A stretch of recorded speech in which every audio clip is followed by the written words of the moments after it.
Terça-feira, 28 de julho de 2015. Está no ar a Rádio Flulink. Sou um tricolor de coração, sou do clube tantas vezes campeão. Muito boa noite, torcedor tricolor. Me chamo Cleiton Melo e esse é o nosso Resenha Flulink de número 7. Pois é, para quem há um mês abriu o primeiro programa, hoje já nos encontramos na 7ª edição da mesa redonda exclusivamente tricolor. E desde já abrindo o convite para a sua participação, ouvinte de nosso programa, através do @Flulink ou hashtag Rádio Flulink. Seu comentário pode ser divulgado ao vivo. Tenho certeza que você também tem muito a colaborar conosco.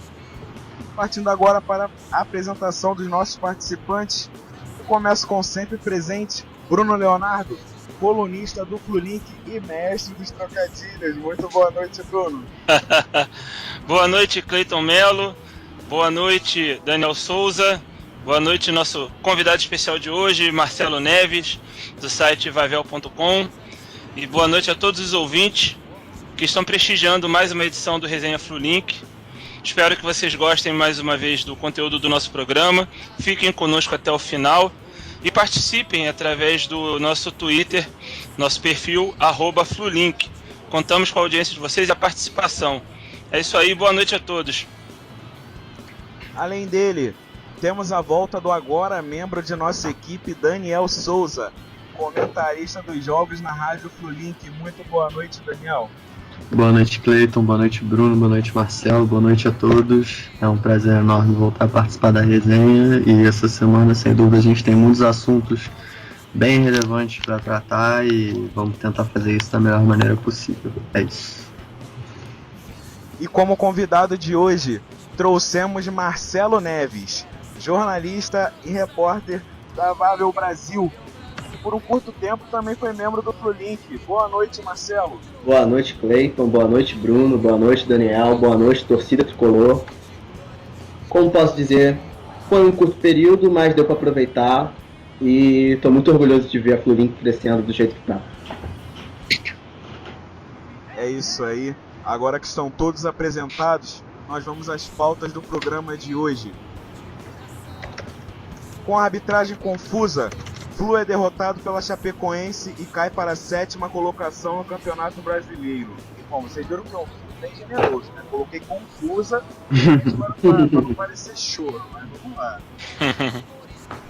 Próxima pauta: com a chegada de Cícero e Ronaldinho ao elenco do Fluminense e a boa fase dos garotos de Xerém, qual seria a melhor escalação para o time? Flu encara Grêmio no Maracanã em confronto direto pelo G4 e pode promover a estreia de Ronaldinho Gaúcho. Bom, reiterando que a sua participação é muito importante através do @Flulink ou hashtag Rádio Flulink. Você deixa seu comentário, a gente pode ver aqui ao vivo. Enfim, vamos começar falando do jogo de domingo, né? Que a gente teve a nossa estreia aqui na Rádio Flulink, com a narração do Alexandre Antônio e comentários do Daniel. A partida do Fluminense foi derrotado pela Chapecoense por 2-1. E como eu disse aqui, fui generoso, né? Com a arbitragem confusa, Flu é derrotado pela Chapecoense e cai para a 7ª colocação no Campeonato Brasileiro. Bom, quem deseja começar, deixar aí os seus agradecimentos para o Rafael Klaus. Espero que ele esteja ouvindo a nossa transmissão, seria muito bem-vindo, cara. Poxa. Então, Com certeza. Posso começar então, Cleiton? Claro, Bruno. Bom, galera, não sei quanto a vocês, mas assim que acabou a partida contra a Chapecoense, o meu nível de frustração era altíssimo. Muito menos pela derrota em si e mais pela maneira como ela ocorreu, né? Toda vez que a gente se depara com uma arbitragem como essa do Rafael Klaus, a nossa crença na lisura do jogo, do campeonato, vai diminuindo um pouco, né? E é sempre chato a gente ter que se deparar com aqueles comentários bem rasteiros, bem clubistas, do tipo, chola mais, ou, poxa, é o Fluminense que está reclamando de arbitragem e tudo mais, né? Coisas do gênero, aquele tipo de comentário bem cínico, bem rasteiro, de quem não quer discutir futebol a sério. É claro que há muito mais para falar da partida do que a arbitragem em si, mas eu fico preocupado toda vez que há uma desconfiança de que houve uma interferência externa na arbitragem. Como todo mundo já está mais ou menos ciente, no segundo gol do Fluminense, que foi anulado, tanto o árbitro quanto o bandeirinha correram para o meio do campo, né, demonstrando num primeiro momento a certeza de que o gol havia sido legal, e em seguida tem aquela pressão dos jogadores da Chapecoense. Eles começam a confabular ali na lateral do campo e mudam a decisão. E aí tentam informar os torcedores, melhor dizendo, aos jogadores, a justificativa pela anulação. Primeiro teria sido impedimento do Fred, aí depois eles mudam a versão dizendo que a bola havia resvalado no braço do Marcos Júnior, enfim, mostrando uma total falta de convicção. Seja lá o que eles viram, eles não viram na hora, porque ambos correram para o meio do campo, né? Se eles mudaram de opinião em relação ao lance é porque houve alguma informação de quem partiu. Tudo indica que não veio do quarto árbitro, veio de fora. E aí é que o problema se torna mais grave. Quem é que passou essa informação? Porque nós estamos reclamando de uma manipulação de resultado a quem a gente não sabe a quem atribuir. A quem eu atribuo essa reversão das decisões do árbitro? A gente não sabe. É um ente misterioso qualquer. E isso põe em xeque a lisura do campeonato. No segundo lance polêmico, que foi a marcação do pênalti, o árbitro também primeiro faz uma indicação de falta fora da área. E o bandeirinha, se tivesse visto o pênalti, teria corrido para a linha de fundo. Ele também não faz. Então, novamente, eles mudam no decorrer do lance de opinião, indicando que há novamente uma terceira opinião influindo na decisão. Quer dizer, é muito desagradável isso. E o que eu acho mais triste é ver a imprensa esportiva, que deveria ter esse olhar crítico, dizendo, olha, no final das contas até que o árbitro acertou, realmente a bola bate no braço do Marcos Júnior, realmente o Antônio Carlos faz pênalti.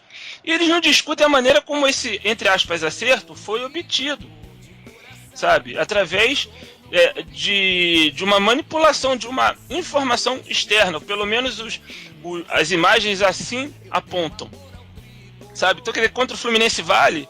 Se fosse contra o Corinthians, como é que teriam reagido? Se fosse contra o Flamengo, tenho certeza. O Flamengo chegou, inclusive, no Campeonato Carioca, se eu não me engano, de 2013, recorreu ao TJD aqui estadual, pelo mesmo motivo, porque a arbitragem mudou de opinião em relação a um gol, acho que do Flamengo foi anulado, entendeu? E aí recorreram ao tribunal. E não ficam com a pecha de Clube do Tapetão por causa disso, que é o mais curioso. Uhum. Quanto ao jogo em si, eu acho que o Fluminense, pelo incrível que pareça, fez uma das suas melhores partidas fora de casa. Na minha opinião, mostrou mais volume de jogo, por exemplo, do que na partida contra o Atlético Paranaense, que a equipe jogou muito retraída, viveu de alguns lances esporádicos de ataque e obteve a vitória já nos acréscimos. Foi melhor, por exemplo, do que na partida contra o São Paulo, da qual saiu com empate. Partida essa que também contou com alguns lances polêmicos de arbitragem. Quer dizer, não estamos reclamando apenas de um jogo, de pelo menos 4 ou 5 ao longo do campeonato. E acho que o Fluminense não desperdiçou tanto gols quanto eu vi em alguns comentários. O teor tem sido esse, né? Que nós desperdiçamos muitos lances de gol. A rigor, além do gol que nós fizemos e que foi validado e o que não foi validado, eu posso contar no segundo tempo 3 lances que nós, entre aspas, desperdiçamos, que não eram chances tão assim claras de gol, que a gente pode chamar de gol feito. 2 com o Marcos Júnior, que ele chuta cruzado em cima do goleiro. Uma que ele faz uma bela tabela com o Osvaldo. Quando recebe de volta, o Eli Carlos põe a cabeça na frente da bola e desvia. Ali eu não considero o gol perdido, acho que foi mais mérito do Eli Carlos. E teve também um bate-rebate que a bola sobra para o Breno Lopes e ele chuta para fora, rente à trave. Eu acho que foram oportunidades de gol que considero até, a certo ponto, normal perder.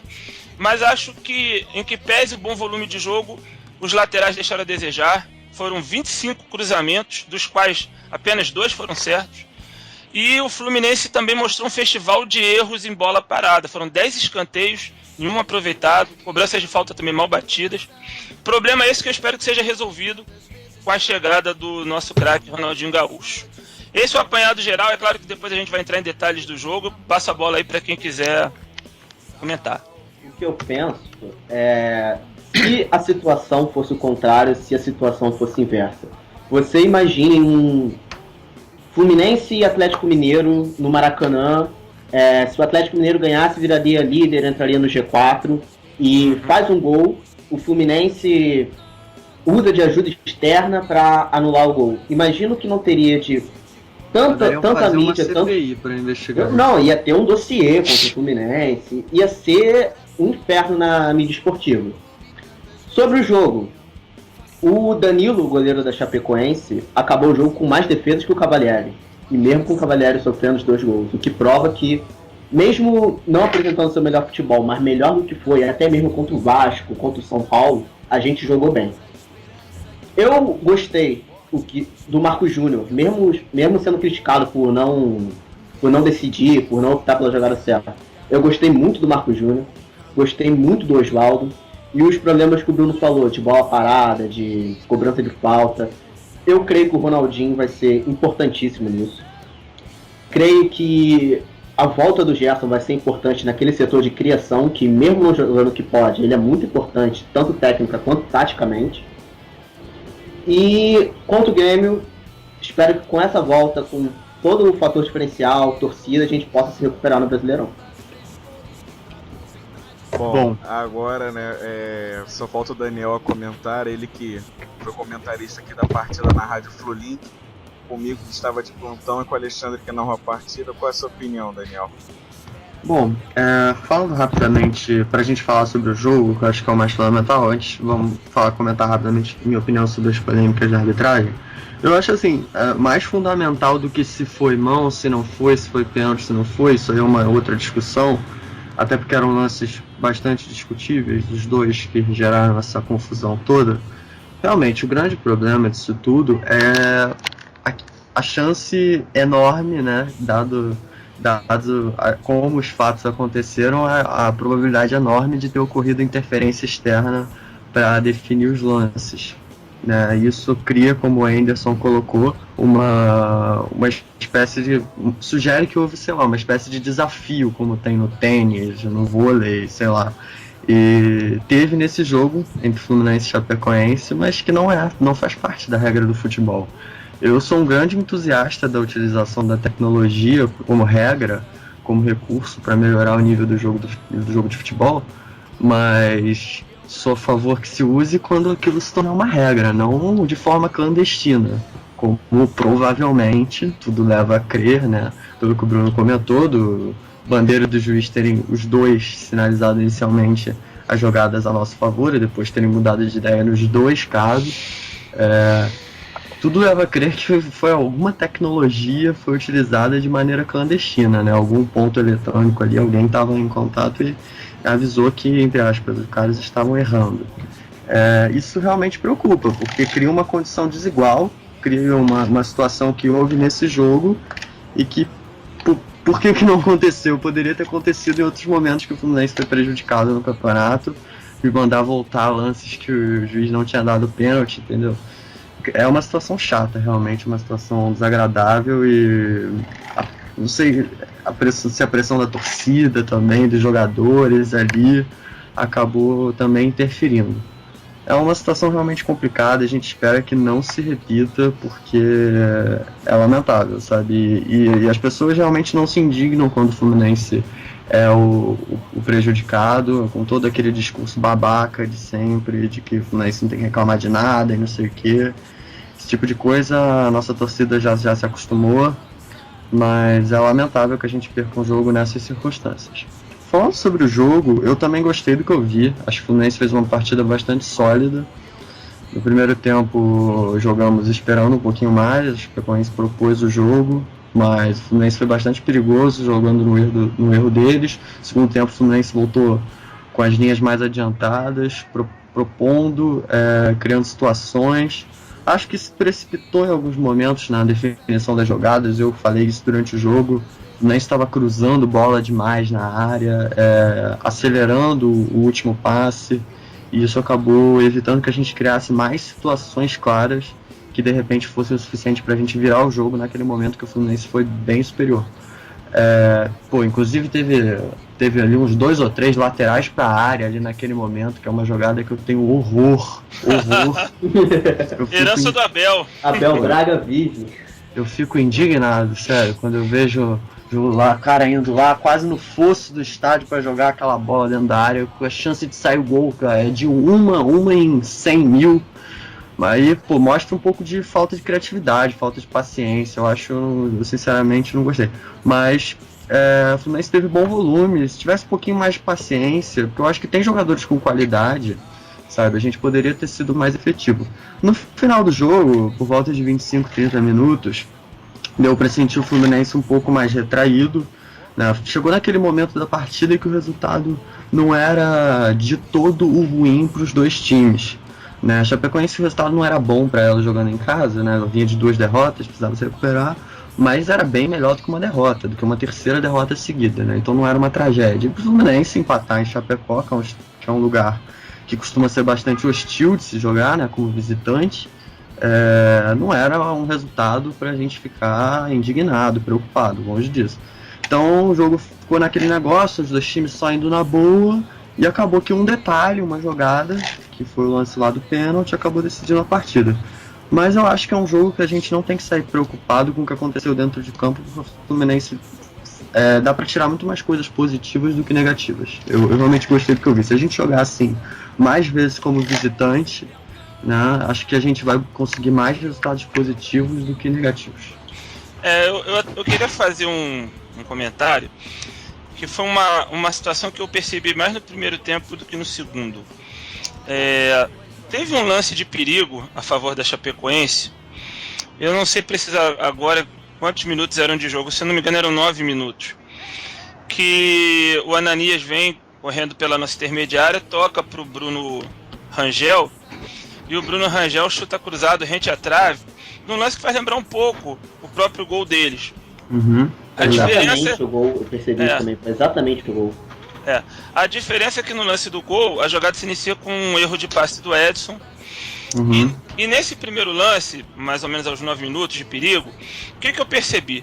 A zaga da Chapecoense sai jogando e não há nenhuma pressão na saída de bola. Tá o Fred observando a distância, o Marcos Júnior observando a distância, o Scarpa também, os volantes mais atrás. E a Chapecoense vai fazendo a transição dela sem nenhum problema, sem nenhum aperto. Até que a bola é tocada para o Ananias na nossa intermediária defensiva. E a bola chega muito limpa para ele. E é ali que começa algum combate. O Jean tenta fazer o combate em cima dele. Na minha opinião, deveria ser o Edson ali. Uhum. Ele gira rápido sobre o Jean e já toca rapidamente pro Bruno Rangel. O futebol tá muito assim, né? As equipes cada vez menos trocam passes. A bola é girada cada vez mais rápida, procurando o atacante de lado ou o centroavante. E aí, quando a bola chega no Bruno Rangel, o Gum já tá meio vendido no lance, porque quando o Ananias vem conduzindo a bola, passa o Bruno Rangel nas costas do Gum. Então o Gum não pode abandonar a posição dele, que se ele vai atrás do Bruno Rangel, ele abre a área pro Denner. Não, já tô confundindo o lance do gol. Ele abre a área pro Ananias entrar sozinho. E o Antônio Carlos já chega um pouco atrasado no lance, o Bruno Rangel chuta cruzado.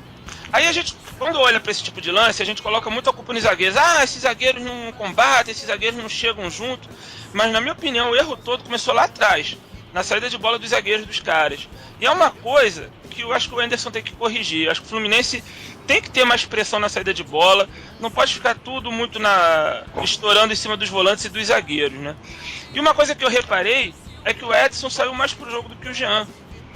Pelo menos durante o primeiro tempo, o Jean jogando mais próximo dos zagueiros e o Edson indo pro jogo. Talvez até por conta disso tenha saído o lance do gol dos caras, porque a saída de bola fica a cargo do volante menos técnico. Sim. E a marcação ou a distribuição de jogadas fica a conta do Jean. Quer dizer, tá ao contrário, devia ser o inverso. O Jean tem que sair pro jogo e o Edson ficar mais retraído, né? E eu achei também que o Breno Lopes fez uma partida muito defensiva, porque ele viu que o Apodi atacava muito pelo setor esquerdo da nossa defesa. O Thiago Luiz também dava um suporte pro Apodi. Eu acho que ele não quis se aventurar para não dar corredor pros caras. E o Achei que o Gustavo Scarpa podia explorar mais o corredor, já que o Oswaldo passou a maior parte do tempo na direita, cabia mais ao Gustavo Scarpa aproveitar o corredor deixado pelo Apodi. Eu acho que o Anderson só foi perceber isso no fim do primeiro tempo, já estava um pouco tarde. No segundo tempo aconteceu a mesma coisa. O Scarpa continuou mais pela esquerda, o Oswaldo pela direita, e lá pelo meio do segundo tempo eles começaram a trocar mais.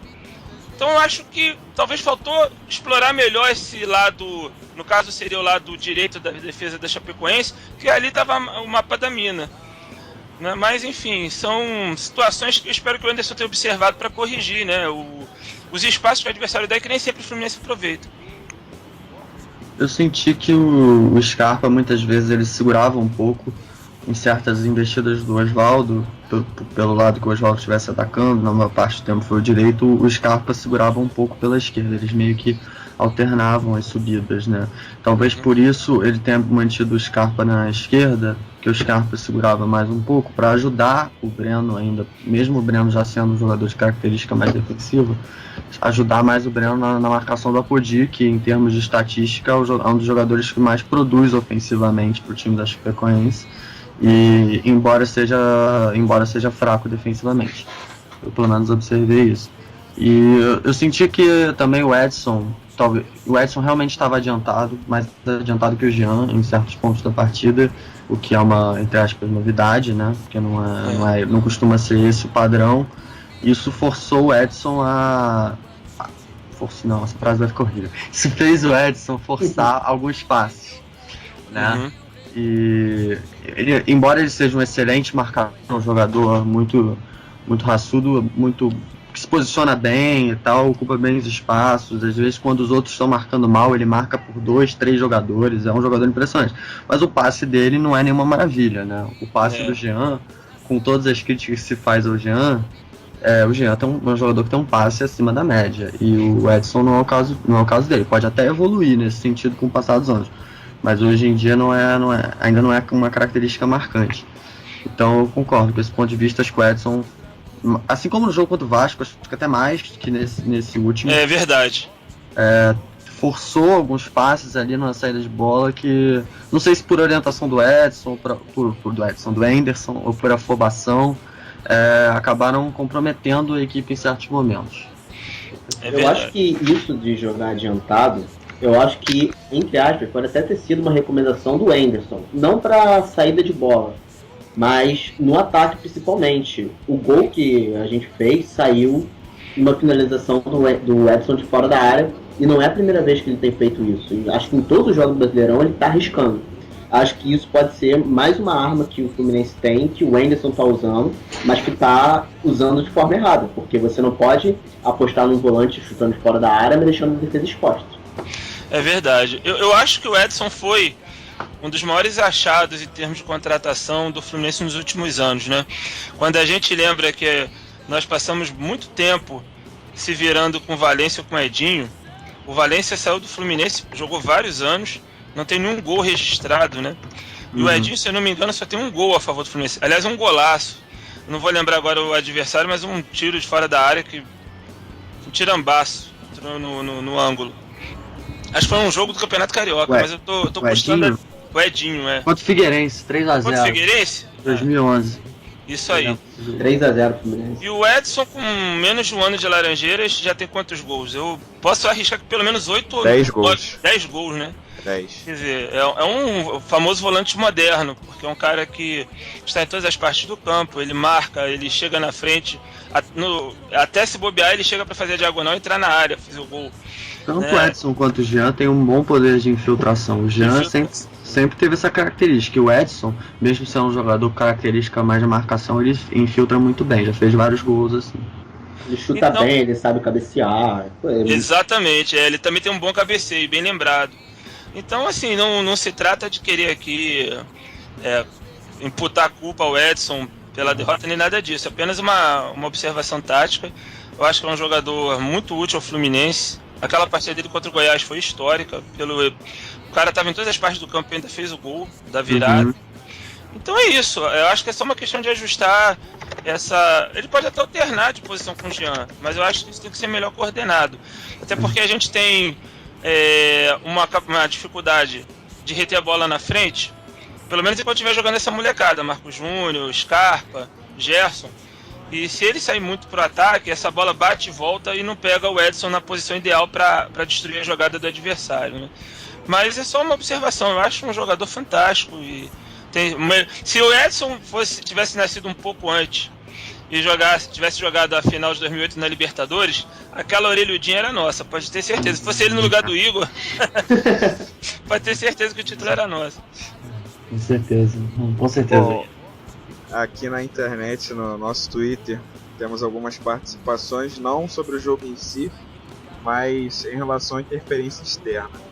Você pergunta no perfil, Thiago Valente comentou aqui, com certeza teve interferência.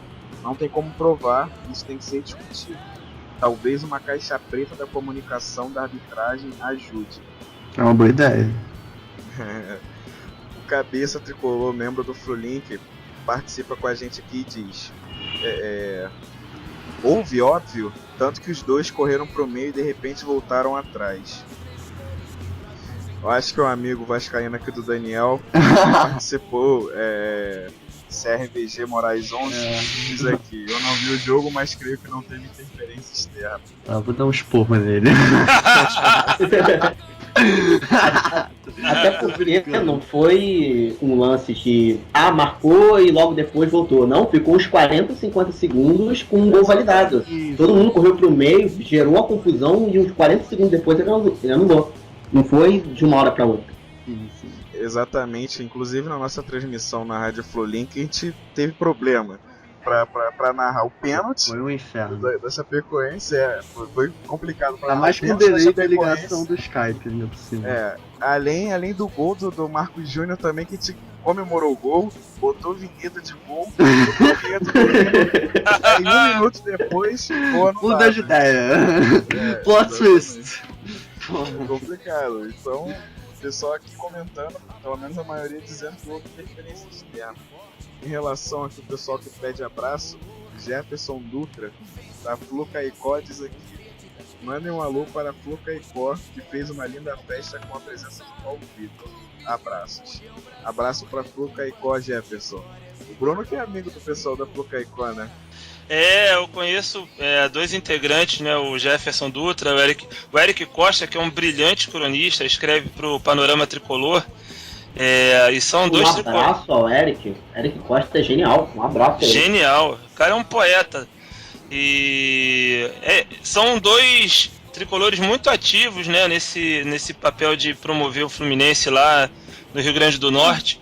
Eu cometi uma gafe, né, num programa anterior, dizendo que Caicó era a 2ª maior cidade do Rio Grande do Norte. Eu tô numa fase de gafes, eu admito.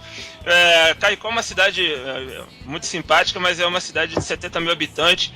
E até hoje eu estava conversando com o Jefferson, né, que existem outras cidades em termos de população bem maiores, né, Natal, Mossoró, enfim, Currais Novos. Mas enfim, mas tem talvez o núcleo de torcedores tricolores mais porreta do Rio Grande do Norte. Eles promoveram uma campanha de doação de sangue, colocando o nome do Fluminense nessa campanha, e agora essa homenagem ao Paulo Vitor também foi muito bacana. Então um grande abraço aí pra eles. É isso, e ô Bruno, seu amigo Luiz Cláudio Antônio também tá pedindo um abraço seu. Diz aqui, ó: boa noite, tô ligado no Resenha Flulink com o amigo Bruno Leonardo. Manda um alô aí. Aí, Bruno. Grande Luiz Cláudio.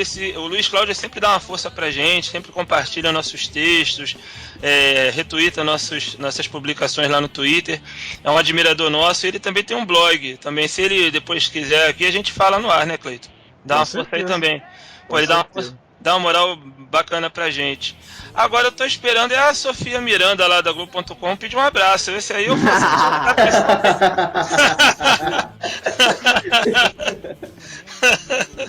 A gente também aguarda esse pedido de abraço da Sofia.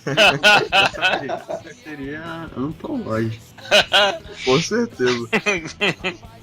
Bom, agora que a gente já teve aqui o início das participações na internet, falou sobre o jogo, né? A gente vai escolher craque Flulink e baranga do jogo, sempre um de cada vez. Vamos começar pelo craque Flulink. Quem deseja começar? Bom, o meu craque Flulink eu acho que foi o Marcos Júnior, pela participação no jogo. Provavelmente essa eleição dele como craque do jogo ficaria melhor justificada se o gol dele não tivesse sido anulado. Inclusive há muita controvérsia sobre o gol anulado, né? O Simon, por exemplo, na Fox disse que o gol foi legal, porque na recomendação, melhor dizendo, na orientação que consta no site da CBF, o gol deveria ser anulado se ele tivesse feito um movimento não natural, né, se ele tivesse levado o braço de contra a bola, e ele faz um movimento completamente natural. Outros interpretam que, bom, como ele alterou o curso da bola, né, alterou a direção da bola, então o gol deveria ser anulado.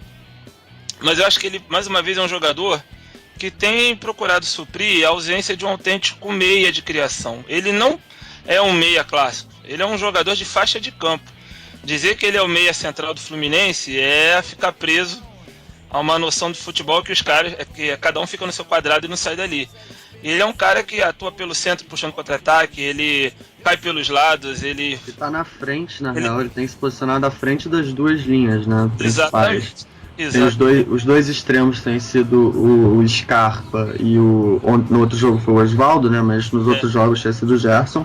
O Marcos Júnior atua flutuando na frente dessa segunda linha, encostando no Fred e até invertendo de posição às vezes. O Fred mesmo tem voltado para buscar a bola no meio, o Marcos Júnior adiantado, e isso ajuda inclusive a confundir a marcação. Um posicionamento muito interessante que o Anderson achou pro Marcos Júnior. O gol contra o Vasco saiu nisso, nessa troca Fred e Marcos Júnior.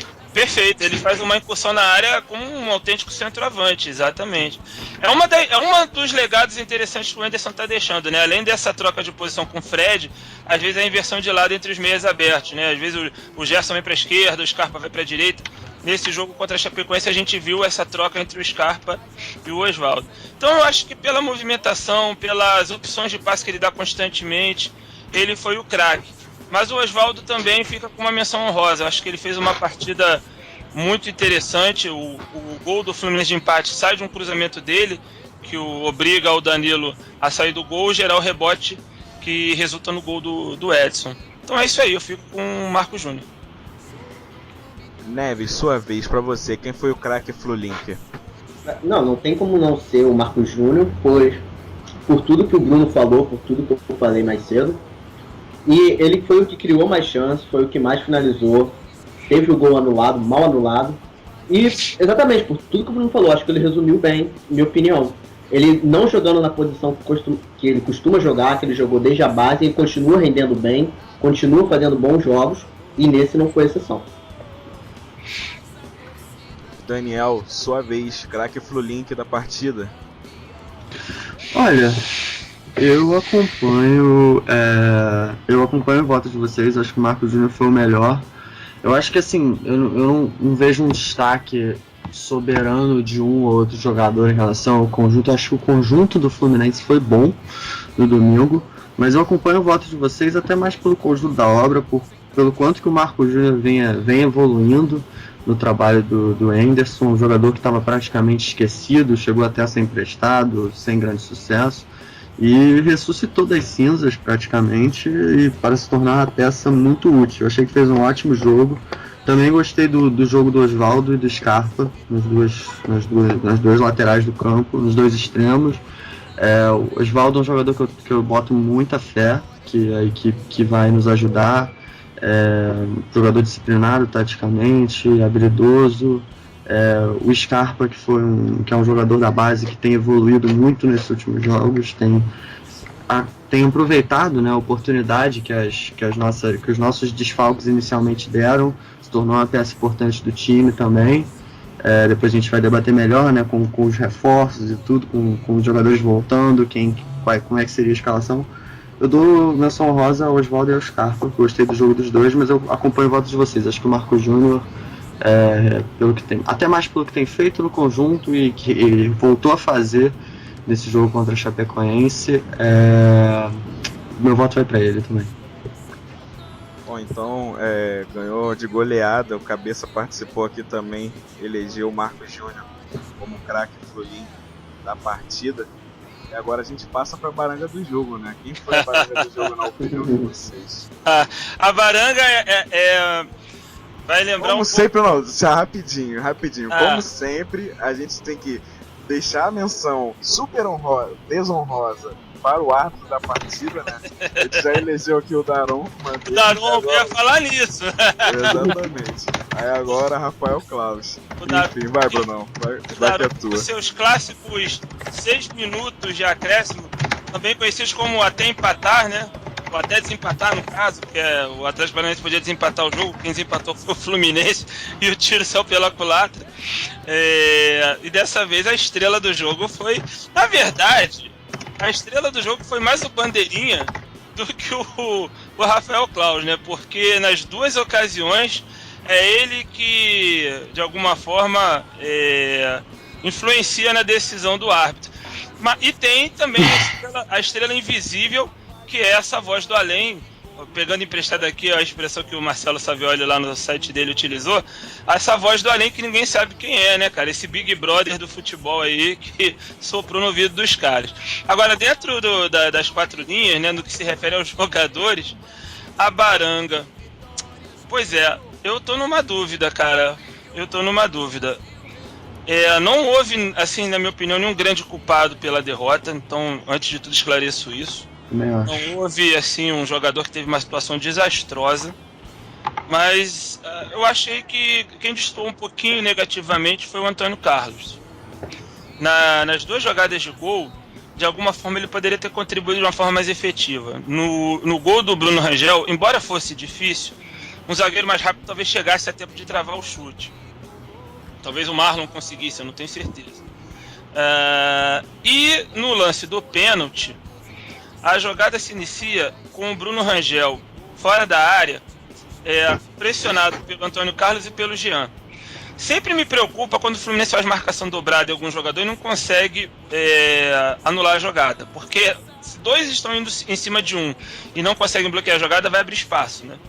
E aí ele toca pro tal do Wagner Maguila, que havia entrado no segundo tempo.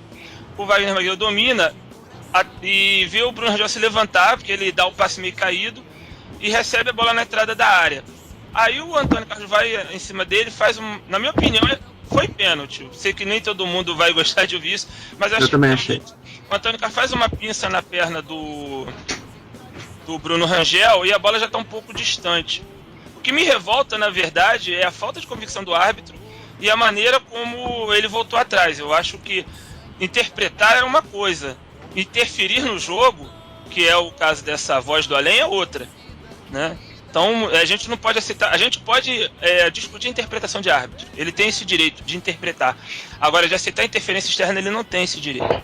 Então por essas razões eu escolho o Antônio Carlos, com uma leve menção desonrosa também para os 2 laterais. Eu achei que os 2 laterais até atuaram mais no segundo tempo, foram mais participativos, mas muita bola alçada na área.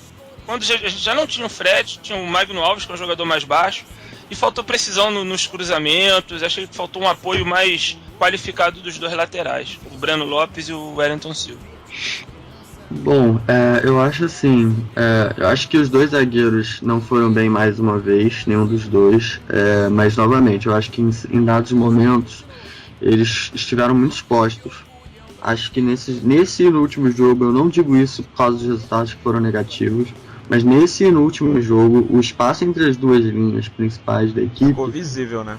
Foi visível, tanto contra o Vasco quanto contra a Chapecoense. O espaço entre linhas não pode ser tão vasto, que os jogadores pegavam às vezes a bola de frente para os 4 da linha defensiva. E aí é complicado, ainda mais quando você tem 2 zagueiros que não são, além de não serem tecnicamente brilhantes, não são rápidos. É complicado. Então assim, eu evito. Eu entendo que o Bruno colocou com todo cuidado para não imputar a culpa da derrota A ou B, porque realmente eu não achei que ninguém teve uma atuação desastrosa. Eu compartilho da opinião dele. Acho que as questões são muito mais coletivas do que individuais. É sempre complicado a gente escolher um personagem, tanto pro bem quanto pro mal, eu acho. Mas eu acho que tem que ser ressaltado isso. A zaga ficou exposta muitas vezes. Mas acho que eu vou analisando mais ofensivamente. Como eu fiquei muito, muito irritado, inclusive na transmissão, manifestando isso algumas vezes, com a falta de paciência que o Fluminense tinha para definir as jogadas, se livrando muito da bola, jogando de qualquer jeito na área, Eu escolho o meu pior em campo, até vou evitar usar o termo baranga porque eu acho meio pesado. Meu pior vai o Wellington Silva pelo seguinte: o Wellington Silva em certos momentos podia ter se aproximado mais do Osvaldo quando o Osvaldo caiu, estava caindo ali pela direita, feito algumas triangulações, como ele é capaz de fazer, ele já fez isso outros jogos. Mas ele domingo ele fez muito aquela jogada Bruno, né? Que ele vai ali pelo meio de campo, não sabe o que fazer com a bola. E aí, longe da área, joga de qualquer jeito pra área. Ele fez isso várias vezes no domingo. Verdade. Aquela jogada que raramente dá alguma coisa. E é uma boa fonte de contra-ataque pro adversário, inclusive. Felizmente, os contra-ataques dele naquele momento não estavam muito bem armados e a gente conseguiu neutralizar. Mas acho que assim, tecnicamente, eu acho que o Wellington Silva fez um jogo ruim. Eu vou escolher o meu pior em campo pra ele. Mas é um jogador que eu gosto. Acho que tem mais virtudes que defeitos. E tem números muito bons, ter feito um bom campeonato, mas eu não gostei da atuação dele nesse último jogo, não. O que eu acho do mais... Neves aí, pra você quem foi a baranga, Neves. O que eu acho mais engraçado é que não só pro senhor Rafael Claus, mas como pra toda a arbitragem, o jogador não pode dizer um ai pro árbitro que já toma cartão amarelo. Mas você apitar a falta, olhar pro lance, não apitar pro pênalti, ficar 3 minutos pensando no que vai fazer, correr pro bandeira pra ver o que foi, ele não responder e uma voz do além vir dizer o que aconteceu, pode. Tanto pro Rafael Claus, que até mesmo antes desse jogo já tinha sido criticado em outras arbitragens, não só nesse, mas no outro Campeonato Brasileiro, o prêmio de honra de baranga do jogo vai pra ele. Se alguém merece ser chamado de baranga, não é nenhum jogador, é o Rafael Claus. Só ele, com certeza. Só ele. É o Carretel, cara, o juiz Carretel. Mais enrolado que um Carretel. Se for pra eleger um jogador do Fluminense, eu vejo assim, o que o Bruno falou. O time não teve um que destoou, que foi tão mal a ponto de ganhar unicamente o prêmio. A zaga foi aquela coisa que a gente já tá acostumado, talvez o Marlon realmente chegasse mais perto do Antônio Carlos, mas eu acho que não foi culpa exclusivamente deles. Não. No ataque, o Wellington Silva, sim, foi fraco, poderia ter feito, mas é aquele Wellington Silva. Eu vou mais pela decepção que eu tô sentindo, não só nesse, mas nos últimos jogos. Eu vou dar meu voto pro Magno Alves, que desde que ele entrou em campo, o Fluminense atacou, não teve aquela pressão que estava fazendo com o Fred na área. O Magno Alves estava voando na Série B. Todo mundo achava que iria voltar voando no Fluminense, ou pelo menos jogando bem. Eu acho que desde que ele voltou, ele tem um chute a gol no Brasileirão. Então, pela perda de poder ofensivo, meu voto vai pro Magno Alves. Eu amo o Magno Alves, mas eu tô me decepcionando com a passagem dele. Eu faço cor aí com o Marcelo. Eu realmente esperava um futebol mais incisivo da parte do Magno Alves. E realmente ele não tem nem de perto a mesma presença de área do Fred. Ele mostra mais utilidade quando ele sai da área buscando tabela. Ele, nesse jogo contra a Chapecoense, ele buscou um pouco mais de tabela pelo lado esquerdo com o Osvaldo. Em alguns momentos caiu na direita também. E ele já em entrevista já deixou claro que na cabeça dele, ele veio para o Fluminense para ser um atacante de lado e não um centroavante. Então eu acho que para essa função de atacante de lado tem gente hoje mais competitiva do que ele. E para centroavante eu espero que o Wellington Paulista esteja afiado, porque estou achando realmente que o Magno Alves ele não está quebrando muito galho nem numa função nem em outra. Eu adoraria ver o Magno Alves enchendo as redes adversárias de gols, pra gente reviver o mito Magno Alves dos anos 90, mas pelo jeito tá difícil. Foi o que eu tuitei um dia desses, o Wellington Paulista, o Magno Alves tá me fazendo crer que o Wellington Paulista foi realmente uma boa contratação, porque eu acho que ele, como reserva do Fred, vai render melhor. E o Magno Alves pra ponta, eu não sei onde que ele conseguiu ver hoje, com quase 50 anos, se vendo como homem de lado, porque na velocidade ele não tá ganhando de ninguém, nem como homem fixo, nem como ponta. E ele não tá conseguindo nem acertar o drible. Então eu não sei como que ele vai conseguir. Eu não sei como ele pensou que ainda pode jogar de lado, sendo que nem no Ceará ele jogava tão assim. Ele jogava junto com o Bill, mas mais centralizado. Nem no Ceará ele era homem de lado. Pois é. Eu acho que eu vejo uma certa semelhança, ainda tá um pouco cedo para dizer. É mais um palpite, qualquer outra coisa. Mas eu vejo uma certa semelhança dessa fase atual do Magno Alves com aquela fase do Sobis ano passado, sabe? Aquele jogador que cisca, que toca de lado, que até se movimenta, mas a efetividade é baixa. Pouco chute a gol, pouca Pouca Incisividade. ofensividade. Eu queria falar essa palavra, mas eu tava com medo de não sair. Incisividade É. na área, entendeu? Pouca contundência, pronto, na área. Então periga meio que ser um... Eu sei que é meio proibido, existe uma religião aí, uma igreja do Sobs, mas... não, cara, é um problema que você não queira saber, cara. Eu reconheço todo o profissionalismo e a seriedade do Sobs. Eu canso de dizer, eu tenho a camisa 23 aqui do Sobs em casa, mas a fase dele em 2014 não foi nada legal. Ele ficou desde maio até a saída dele sem fazer gol. Eu torço para que o Magno Alves não embique na mesma direção. Bom, aqui na internet, o pessoal brincando, os amigos do Daniel. Alpaca, é isso? Alpaca. Ele diz aqui, o Daniel tem que largar a economia e virar comentarista. Bom, a gente já contratou pra função, né? Não, ele mata se eu fizer isso. Bom, o Cabeça diz aqui, ele vai de acordo com o que o Neves disse. Não só o Neves, mas todos nós, né? A baralha do jogo foi de arbitragem. Não tem como não ter. Não tem como não. Foi um quarteto, né, na verdade. O trio mais a voz misteriosa do É verdade. O Thiago Dourado pede aqui um abraço para o Pereira. Diz aqui, o Pereira tá esperando o alô de hoje. Ele que é sócio torcedor, mesmo morando em Irecê, no interior da Bahia. Ouvinte assíduo. Um alô pro senhor Pereira aí. Um abraço. Quer falar alguma coisa, Bruno? Não, olha só, mais uma vez dando meus pitacos geográficos. Irecê é a terra do aquele vocalista falecido do Mamonas Assassinas. Claro, comentário que não agrega nada aqui ao debate, mas eu precisava dizer isso. E já é a primeira vez que esse seu Pereira pede abraço. Então, seu Pereira, ó, você tá ficando já um pedinte já quanto mais de abraço, mas a gente não dá o abraço mesmo assim, porque é um prazer ter sua audiência. Um grande abraço. Só pra dizer que Resenha Flulink também é geografia. Também é geografia. Eu adoro geografia, Rodrigo. Eu sou bom pra decorar essas coisas de cidade e tal. Se tiver alguma dúvida, eu me viro aqui. O Labre diz aqui, 100% ligado no Resenha Flulink. É isso aí. Só me manda um abraço pra Bel que tá ouvindo a gente. A Bel que é do Bate-Papo colou no nosso grupo no WhatsApp. O amor transporta pra Bel. Né, Bel? Sabe amor disso. tricolor, amor transborda. Amor tricolor, O Cleiton, Sim. tem gente perguntando como é que faz pra achar no TuneIn. É só pesquisar Flulink lá? É rádio. Sim, Sim, rádio Flulink ou até apenas Flulink ele acha também. Beleza. E só pra divulgar aqui, o Luiz Cláudio postou aqui, o nome do blog dele é Pra Sempre Fluminense.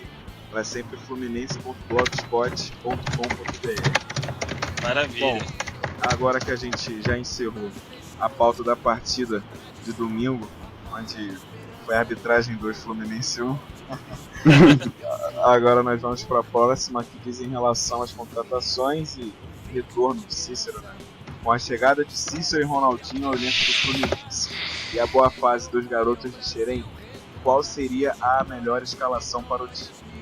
Só para deixar um leque de opções para vocês. O Flu tem disponível do meio para frente os seguintes nomes: Edson, Jean, Pierre, Cícero, Scarpa, Igor, Ronaldinho, Vinícius, Gerson, Marcos Júnior, Osvaldo e Fred.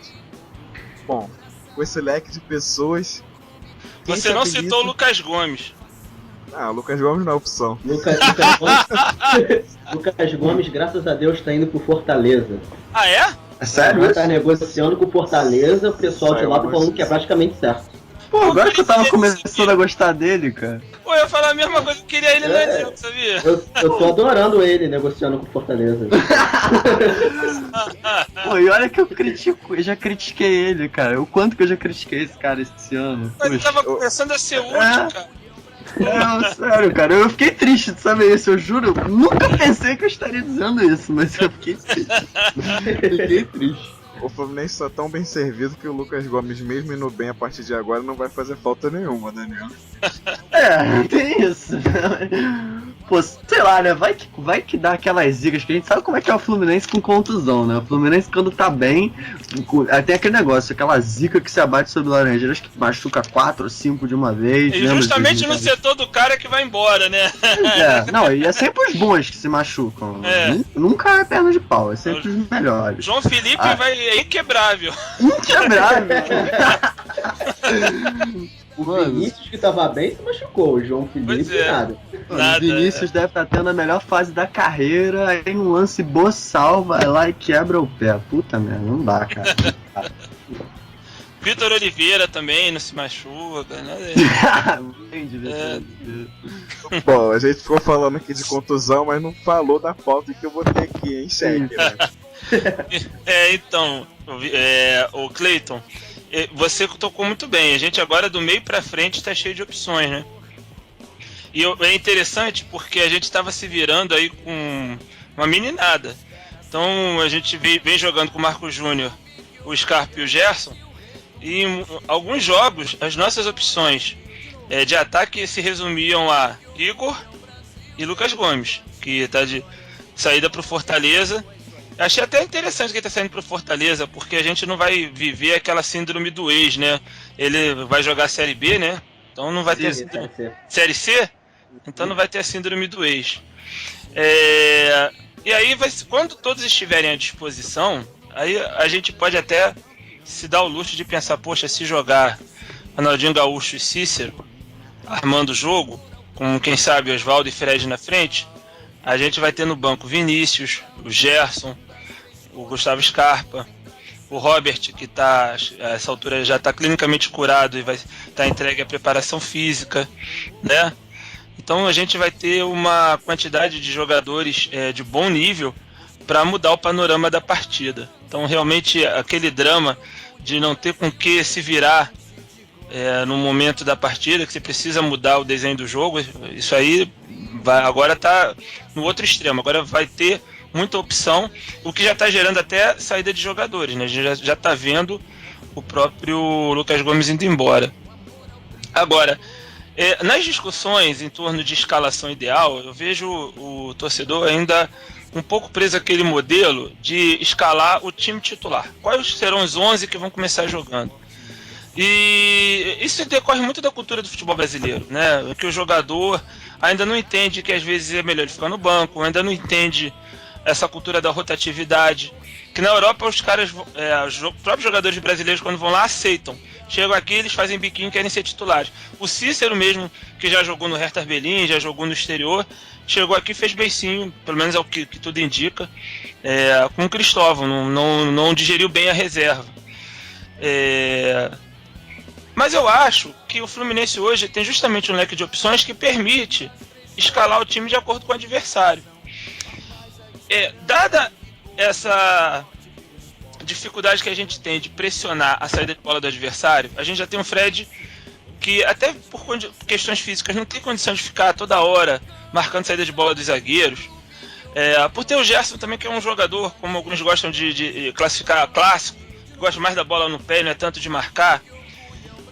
E ainda o Ronaldinho Gaúcho, que nos seus 35 anos eu não vejo o Ronaldinho Gaúcho sendo uma pulga indo atrás do jogador adversário. Como é que a gente vai montar esse time? Se a gente monta vamos supor, um meio de campo, um trio de meias, Cícero, R10 e Gerson, mais o Fred na frente, esse time vai ser muito perigoso do meio para frente. Mas quando perder a posse de bola, vai ser uma peneira, porque a primeira linha de marcação não vai existir, já vai estourar direto nos volantes, né? Se a gente pensar que o Fluminense vai jogar no Maracanã contra alguns adversários que não vão sair de trás, o Avaí, um Figueirense, né, um Joinville, o Joinville a gente até já pegou, Coritiba, que a gente também já enfrentou, mas enfim, a gente pegar adversários esses times médios que não vão sair de trás, acho até que você pode se dar o luxo de entrar com o R10, o Ronaldinho Gaúcho e o Cícero, por exemplo. Agora, se você vai jogar fora, precisa jogar um pouco mais retraído e explorar a velocidade pelas pontas, você não vai ter isso com um Cícero, né? Você não vai ter isso com tanto com o Gerson. Aí você pode, quem sabe, escalar o R10 centralizado, com o Oswaldo na esquerda, talvez Marco Júnior na direita, ou o próprio Gerson, né? Eu prefiro pegar o Oswaldo e o Marco Júnior e ver quem se adapta melhor do lado direito e bota o outro no lado esquerdo. Que são dois jogadores muito participativos, rápidos e que também ajudam na recomposição, né? Então, são variantes que o Fluminense vai dispor daqui pra frente. 4-2-3-1. Né? Exatamente. Jean, aí Oswaldo, R10 e Marco Júnior. Isso. Se a gente pensar no 4-4-2, aí já muda um pouco a configuração. Você pode colocar o R10 ao lado de um outro armador mais clássico, no caso o Cícero. Ainda assim, permanece a minha preocupação com a marcação. Se você troca o Cícero pelo Gerson, a mesma coisa. Com o Scarpa, você já tem um jogador mais colaborativo na marcação. Mas aí você tem dois jogadores que tendem a cair para a meia esquerda, tanto o R10 quanto o Scarpa. Então, essa é a chamada dor de cabeça positiva para o treinador, né? Vamos ver como é que o Anderson vai desenhar esse time. Eu acho o seguinte, acho que concordo com o que o Bruno colocou de início, que a cultura do 11 titular é uma coisa que hoje em dia eu acho até que é nociva para o futebol brasileiro. Isso tem que mudar, já está mudando aos poucos, mas tanto na cabeça de alguns jogadores quanto na cabeça dos torcedores isso ainda é um processo, o torcedor ainda se prende muito a isso. Eu acho que cada tipo de adversário pede um estilo de jogo diferente. Tem como, por exemplo, você fazer uma formação mais ofensiva, por exemplo, contra uma equipe de menor porte, que poderia ser de repente um 4-1-4-1, nesse mesmo esquema que, por exemplo, o Corinthians joga, mas aí com o Jean ou o Edson entre as duas linhas, aí dependendo do jogo, dependendo da fase, do momento, mas tem que ser um jogador com uma série de bola razoável, então talvez o melhor seja o próprio Jean, o Cícero e o Ronaldinho por dentro, encostando, né, na frente no Fred, e pelos extremos, jogadores rápidos, aí pode ser o Oswaldo de um lado, o Marco Júnior do outro, ou quem sabe o Scarpa, que aí tem uma característica um pouco diferente, mas aí esses jogadores dos extremos, né, com Cícero e o Ronaldinho na equipe, esses jogadores teriam que ser muito disciplinados taticamente para jogar nessa formação. Seria uma formação muito ofensiva. Mas acho que para certas circunstâncias eu acho que funcionaria, porque tem certas equipes que não vão propor nada contra a gente. Vão ficar esperando o nosso erro e a gente vai precisar infiltrar. E aí a gente precisa de jogadores de qualidade. Quando a gente enfrentar uma equipe, por exemplo, que tenha jogadores rápidos, aquele 4-3-3 que muitos times têm usado, 4-3-3 ou 4-2-3-1, com dois pontas muito rápidos, como a gente mesmo pode fazer com Oswaldo e Marco Júnior, para enfrentar equipes assim, aí eu acho que o esquema que o Bruno sugeriu, do Oswaldo e Marco Júnior nas duas pontas, seria bom, porque esses dois poderiam acompanhar bem os jogadores de velocidade da outra equipe. Você espelha mais ou menos a equipe, né, do adversário, com o Ronaldinho centralizado e o Edson e o Jean fazendo a proteção. Aí eu acho que o problema bom, entre aspas, é que o nosso melhor jogador, que vinha ser o nosso melhor jogador na temporada, eu acho que o Vinícius teria a gente tem que quebrar a cabeça, né, para encaixar ele na equipe. Eu acho que com o Ronaldinho na equipe, o Vinícius provavelmente teria que jogar por um dos lados, que é uma função que eu não lembro dele ter feito muito, assim. Eu acho que até que não é muito não cai muito bem com as características dele. Isso, por um lado, me preocupa um pouco, mas eu acho que com treinamento, com a questão do posicionamento se ajustando, o coletivo acaba funcionando. O coletivo funcionando, tudo tende a funcionar melhor. Acho que um esquema de 4-2-3-1 com um jogador de uma característica mais incisiva, como o Oswaldo, o Marco Júnior, por um lado, e de repente um jogador com um perfil mais cadenciado, como o Vinícius, como o Scarpa, do outro lado, aí qual vai ficar na esquerda, qual vai ficar na direita é uma questão a ser debatida, depende da combinação que você usar, é uma opção boa também. Aí tem o Gerson também, eu até esqueci do Gerson. O Gerson com todas as críticas, o Gerson é um dos jogadores que tem mais assistência para gol no nosso time. Tem a questão do time, de como o time vai ficar sem a bola também. Por exemplo, eu acho que o Fred sem a bola vai contribuir mais que o Ronaldinho. Eu posso estar redondamente enganado, mas eu tenho essa impressão. O Fred mesmo, não estou exigindo, claro, que o Fred vai dar combate mate, faça 1000 desarmes pro jogo, isso eu não vou exigir dele. Mas o Fred nos últimos jogos, ele tem recomposto bastante bem, ajudado a compor o sistema defensivo da equipe, ocupado bem os espaços, isso ajuda. Eu acho que o Fred faz isso melhor que o Ronaldinho. O Ronaldinho, taticamente, me preocupa um pouco, que eu acho que sem a bola ele não acrescenta praticamente nada para a equipe.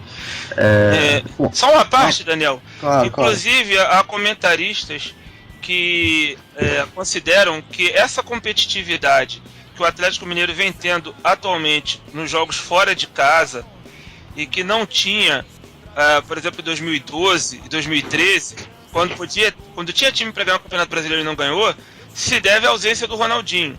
Hoje, nas palavras do próprio Leverkusen, o time é um time que tem humildade para marcar e coragem para atacar. Então, hoje todos os meias do Atlético Mineiro são mais compatíveis na marcação, Michael Suel, Juan, Dato, etc.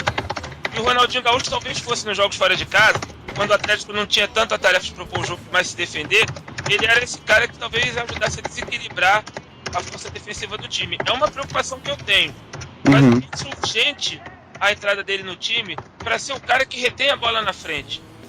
E é o cara diferente, é o cara da clarividência. Ele não vai só dar dinamismo ao meio de campo, ele vai meter aquelas bolas que nenhum outro no elenco é capaz de meter, deixando o Fred na cara do gol, o Marco Júnior, quem quer que seja. Então eu só queria fazer essa parte. Só concluir rapidinho. E acho que inclusive foi bom lembrar disso, porque o Fluminense tem tido uma enorme dificuldade de jogar propondo. Né? Você vê que no último jogo, o Fluminense propôs jogo no início do segundo tempo, mas teve dificuldades para criar chances mais claras de gol. O Ronaldinho é um jogador que pode mudar a nossa característica nesse aspecto. O Fluminense, em 15 rodadas de campeonato, em 4 jogos teve mais posse de bola que o adversário. Esse estilo de jogo funciona para certas circunstâncias, mas quando a gente pegar uma equipe mais fechada dentro de casa, a gente tem que mudar essa característica. O Ronaldinho pode ajudar nisso. Até porque com a gente na parte de cima da tabela, os adversários já vão enfrentar a gente com uma outra condição. Vão ter mais respeito, vão ter mais cuidado para partir para frente, para cima, e isso pode tornar a nossa produção ofensiva mais difícil. Perfeito. Eu tenho 3 comentários para fazer antes de começar a escalar time. Eu penso primeiro na defesa do que no ataque. Eu vejo o Fluminense jogando com Ronaldinho e Fred como a Argentina jogou na Copa América. A Argentina jogou com 2 linhas de 4 defendendo juntas e o Messi e o Higuaín só marcando quem está saindo com a bola. Nenhum dos dois tinha uma marcação efetiva, mas as 2 linhas de 4 do Fluminense fechavam bem. O segundo, o que o Bruno falou, ele está certíssimo. Não tem mais um 11 inicial no Fluminense. Você pode jogar contra uma equipe mais fechada que você precisa de presença diária. Você pode jogar ou com o Magno Alves ou com o Wellington Paulista. Se você jogar com um time que você precisa de velocidade, você pode jogar com o Marco Júnior e com o Oswaldo. Um time que você precisa de drible para furar a defesa, você pode botar o Robert. Um time que você precisa cadenciar o time, você pode entrar com o Vinícius. Você tem um leque de opções que você pode... Contra qualquer adversário, você pode achar uma solução para vencer. E eu acho que isso vai ser o trunfo do Fluminense, se o Anderson souber usar. O terceiro, que eu acho que eu vou ser alvejado no Twitter, é que eu não vejo o Cícero titular hoje. Eu não vejo o Cícero chegando para fazer o quadrado mágico que estão falando. Ronaldinho, Cícero, Oswaldo, Fred. Tá todo mundo falando de quadrado mágico. Eu sinceramente não vejo o Cícero titular hoje. Se o Anderson montar um esquema que privilegie todo mundo, beleza. Mas eu não vejo hoje o Cícero titular absoluto como o Ronaldinho chegou para ser. Na Vavel, eu cheguei a fazer um especial falando exatamente sobre isso. Sobre como o Fluminense pode jogar com o Oswaldo, com o Cícero, com o Ronaldinho, com todo mundo. Eu li. O que eu concluí foi, tiveram 3 escalações prováveis. A padrão, o feijão com arroz, que é o Cícero entrando no lugar do Gerson e formando tal quadrado mágico que todo mundo está falando. Mas... se o Cícero teria que se comprometer com a marcação para voltar, o que eu acho que não vai dar muito certo, mas eu espero que dê. A segunda é uma que privilegia o próprio Ronaldinho, que ele no Atlético já falou que gosta, que é jogar com 2 pontas. No Atlético, tanto no Brasileirão de 2012 quanto na Libertadores de 2013, ele jogou com 2 pontas, que eram o Luan e o Guilherme, e o Tardelli, consequentemente, saindo, infiltrando e jogando nas costas do lateral adversário. O Fluminense pode montar isso com o Oswaldo e com o Marco Júnior, dependendo da ocasião. É como o Ronaldinho gosta de jogar e como ele se sente mais à vontade. E a terceira seria o Cícero na posição do Jean, que eu também acho uma cristovada, mas pode dar certo. E o Gerson auxiliando o Ronaldinho. Por quê? Muito do que o próprio Bruno falou de divisão de responsabilidade, que o Atlético Mineiro não tinha isso, é que o Ronaldinho jogava sozinho. Quando o Ronaldinho era bem marcado, como foi contra o Fluminense, foi com outro time grande, o Ronaldinho não jogava, o Atlético Mineiro não criava. Para não acontecer isso no Fluminense, seria o Cícero de volante, isso se for titular, que para mim não é, vai continuar o Jean, e o Gerson auxiliando o Ronaldinho. Pelo menos essas são as 3 opções que eu vejo. Fora que, o que eu falei antes, o Vinícius tentando cadenciar, o Robert para drible, Marco Júnior para velocidade. Eu acho que o Anderson, se souber escalar o Fluminense, a gente tem muita chance, não de título, talvez de título, mas principalmente de Libertadores. Eu concordo que o Cícero não seja a priori assim, titular absoluto, como muita gente vem propondo. Até porque com o Ronaldinho na equipe, eu vejo, até porque na ponta, quando ele jogou na ponta ano passado, não deu muito certo, né? Aberto pelos lados, né? Ele às vezes ficava ali aberto pela direita, não dava muito certo. Acho que a grande virtude do Cícero é ou jogando pelo meio, mesmo armando o jogo, ou como elemento surpresa, vindo de trás, que é hoje em dia a função do Jean, né? Eu diria, mas como meio que um segundo volante, digamos assim. E o Jean tem feito um bom campeonato. O Jean tem ido muito bem, eu acho, em média, assim, na maior parte dos jogos. Tanto o Jean quanto o Edson mesmo também tem ido muito bem. Acho que uma dupla de volantes, Edson e Cícero, Jean e Cícero, poderia funcionar para certas circunstâncias, mas nesse momento eu não vejo o Cícero, sobretudo nos jogos que o R10 jogar, eu não vejo o Cícero como titular dessa equipe. Isso é uma coisa que vai ter que ser bem administrada pelo Anderson, pela comissão técnica, pelo grupo. Uma outra questão é que, bom, nós passamos aí o tempo todo discutindo as variantes ofensivas do time. O que me preocupa é justamente a falta de opção para a defesa. Quer dizer, a gente tem 2 jogadores que podem realmente entrar a qualquer momento no time e trazer uma contribuição. Pierre, como volante, geralmente substituindo o Edson, ou então naqueles jogos em que o Anderson quer fazer um time mais defensivo com 3 volantes. E o Marlon, né, que eu acho que já está passando do momento do Marlon agarrar a titularidade na equipe. Claro. Como a gente está falando aqui justamente de possíveis escalações, na minha escalação ideal o Marlon também tem que entrar.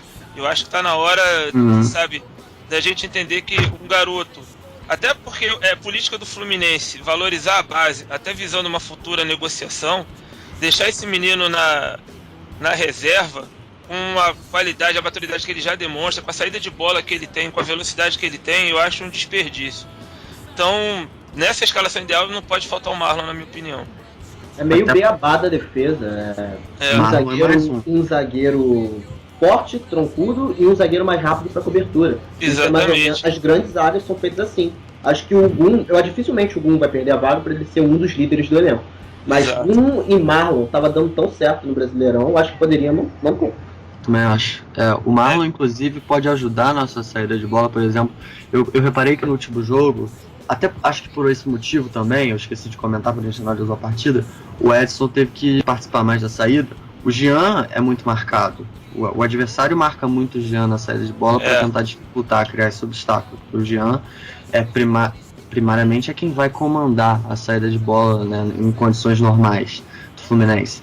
Então você ter um zagueiro que tem uma boa qualidade técnica ajuda um pouco a solucionar esse problema, né? E o Gum e o Antônio Carlos tecnicamente são jogadores bastante abaixo da média, né? O Marlon a gente sabe que tem uma qualidade que já chama atenção desde o primeiro jogo que ele fez no profissional. Então é uma boa alternativa para isso. Inclusive, em relação ao Marlon, você percebe que no jogo contra o Vasco, os nossos 2 volantes, a saída de bola deles estava muito bem marcada. Então, frequentemente, a saída de bola ficou a cargo do Gum e do Antônio Carlos. E o Fluminense ficou insistindo na ligação direta. Sim. Se a gente está numa situação em que os nossos volantes estão apertados pela marcação adversária, você ter o Marlon para dar saída de bola é um desafogo interessante, né? Agora, ainda falando sobre a defesa, eu achei que o único pecado do Fluminense na montagem desse elenco foi não ter olhado com mais carinho para as laterais do campo. Na lateral direita a situação é menos crítica, porque o Wellington Silva ainda tem alguns lampejos, principalmente no campo ofensivo. É um jogador muito... Ele é pouco técnico, né? Eu acho que ele tem um quê de peladeiro, mas ele é muito participativo, né? E às vezes ele acaba sendo até uma opção na intermediária quando ele traz a jogada para dentro. Às vezes os meias estão muito marcados e ele acaba sendo um elemento meio surpresa ali na transição para o ataque pelo meio. Uhum. E tem o Renato, que bem ou mal acho que é um jogador com características mais ou menos semelhantes. Acho que o lado direito, embora não sejam as duas opções ideais, a situação é menos dramática. Agora do lado esquerdo a gente tem o Breno Lopes. Eu ainda não sei exatamente o que esperar do Breno, mas o pouco que eu vi, eu acho que ele guarda muita semelhança com o Giovani. É um lateral mais defensivo, só vai na boa, só vai quando tem um corredor aberto mesmo, e ele não vai correr tanto risco de tomar a bola nas costas. Ainda preciso observar mais jogos dele para ver qual é o nível de precisão dele nos cruzamentos. Eu achei que contra a Chapecoense não foi tão bem, ele carimbou algumas bolas em cima do marcador. Então eu acho que assim, em dados momentos, eu penso no time como um todo. Eu acho que os 11 tem que dar resposta. A gente concentrar todas as esperanças de criação de jogadas nos meios e nos atacantes, e não ter laterais que também possam ser desafogo, não possam ser também eles construtores de jogadas, me deixa um pouco preocupado. Mas, se a gente for olhar para o plantel dos 20 times no Campeonato Brasileiro, talvez o Palmeiras, com seus 200 jogadores, talvez o Atlético Mineiro tenha boas opções para todas as posições. O resto vai viver de alguma carência. Então vamos ver como é que o Fluminense se sustenta com essas lacunas. Não são tantas, mas podem pesar em algum momento do campeonato. Fluminense, a questão do Fluminense é que ele vai ter que montar isso, vai ter que criar todas essas situações ao longo do campeonato, né? O Fluminense ele praticamente jogou 5 meses de planejamento fora durante o estadual e o início do Campeonato Brasileiro. Então, assim, essa é a desvantagem que a gente tem em relação aos nossos principais concorrentes. Eu acho complicado, justamente por isso, a gente disputar o título. Claro que, assim, todos esses jogadores podem formar de repente, entrosar de uma forma maravilhosamente rápida e a gente começar a ganhar jogos em sequência, encostar lá em cima, futebol, arte, todas aquelas coisas. Mas eu acho, assim, a gente tem que ter calma, porque tudo é um processo e a gente está montando uma equipe ao longo do campeonato. E montar uma equipe ao longo do campeonato acaba, às vezes, tem seu preço. Eu acho que esse time tem toda a condição de, se as coisas correrem bem, brigar para ficar entre os 4, de repente uma classificação para Libertadores. Título eu acho improvável, justamente porque eu acho que o elenco ainda tem algumas assimetrias, como o Bruno bem colocou, sobretudo laterais e defesa. Acho que o elenco do Palmeiras, do Atlético, estão acima nesse sentido. O São Paulo mesmo vendendo 500 jogadores, hoje parece que vendeu o Bosquilha. O São Paulo tem um time bastante qualificado também, que bem ou mal já joga junto há um tempo. O Corinthians com o Tite é sempre um adversário a ser considerado. Eu acho que título é complicado, mas Libertadores, mesmo sendo difícil, porque a concorrência é pesada, o campeonato desse ano está com um nível bastante bom, eu acho, com muitos times muito bem armados, como, além desses que eu citei, que são os que têm um elenco mais recheado de bons jogadores conhecidos. Tem também o Grêmio do Roger, que a gente vai enfrentar, o Sport do Eduardo Batista, que tem mostrado um futebol coletivo brilhante. Aliás, o jogo entre eles sábado foi um jogo excelente de se assistir. Foi muito verdade. Bom mesmo. É um campeonato que está sendo de muito bom técnico. Tem o Atlético Paranaense do Milton Mendes, que também está se mostrando uma equipe bastante sólida, conquistando bons resultados. É um campeonato muito difícil, mas a gente, com essas opções todas, se o nível de encaixe desses jogadores vier rápido, nós temos condição sim de estar entre os melhores. A gente tem um desafogo que a gente não teve em 2014, quando lutamos pro Libertadores, que foi jogadores de velocidade. Agora a gente tem com o Osvaldo, tem com o Marco Júnior, tem com o Roda. Nossos laterais, eu vejo assim, o Wellington Silva não marca ninguém, mas ele é um bom desafogo pro ataque. Sim. Se souber o Edson fazendo o terceiro zagueiro liberando o Wellington Silva, dá certo. Mas se não coordenar isso, é um problema. Renato e Giovani, eu acho que são dois laterais nota 6. Eu não vejo o Giovani fazendo grandes coisas no ataque, mas não vejo ele comprometendo na defesa tanto quanto o Paulo. O Renato a mesma coisa. Quando ele chegou para ser titular, ele foi bem até se lesionar, o Wellington Silva virar titular. Esse Breno Lopes, eu ainda não consegui analisar ele completamente. Não me deu nada a criticar nem a elogiar, então nota 5 até aqui. O que o Daniel falou sobre ter perdido 6 meses de planejamento, ele está corretíssimo. As 7 contratações que o Fluminense fez no início do ano, só o Vinícius vingou. E talvez o Giovani agora que tem lesão. E isso, para um clube que está se reestruturando, para um clube que dispensou metade do elenco, é muito grave. Muito perigoso, né? A gente correu um risco gravíssimo. Corrigiu essas falhas, a maioria delas, ao longo do ano. Mas montar time ao longo do campeonato é sempre arriscado. E corrigiu graças à categoria de base, não foi outras contratações que supriram. Foi com a categoria de base que conseguiu levar o Fluminense. Então foi realmente muito perigoso isso.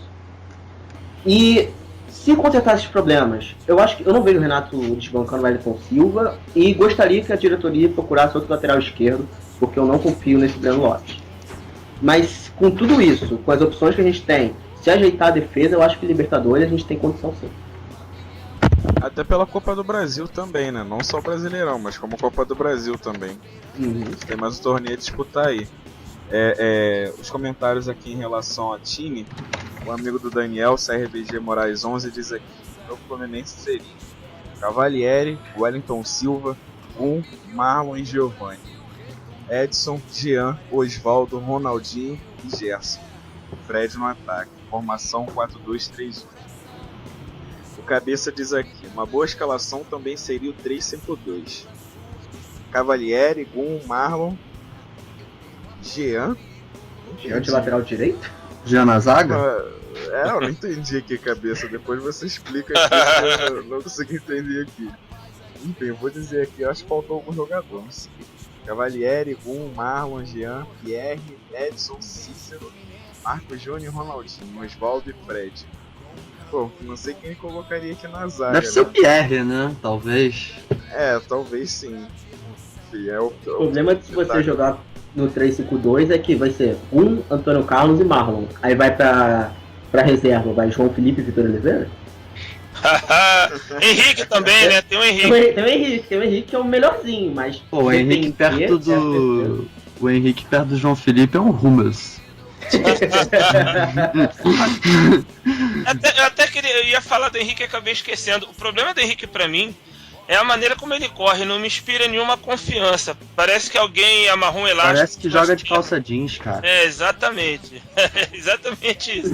Ou parece que tá indo pro banheiro, né? Tá apertado e tá indo pro banheiro. Mas assim, em termos de técnica e noção de cobertura, posicionamento, eu acho que ele e o Marlon são os dois zagueiros mais técnicos do elenco. São mais técnicos que o Antônio Carlos. Se a gente pudesse pegar o Henrique, não sei, há 3, 4 anos atrás, seria o ideal. Acho até que em alguns jogos você tem como encaixar o Henrique e Marlon. Principalmente os jogos que a gente não vai ser tão atacado. Mas eu acho muito difícil. Eu acho que o Henrique vai ficar como quarta opção mesmo.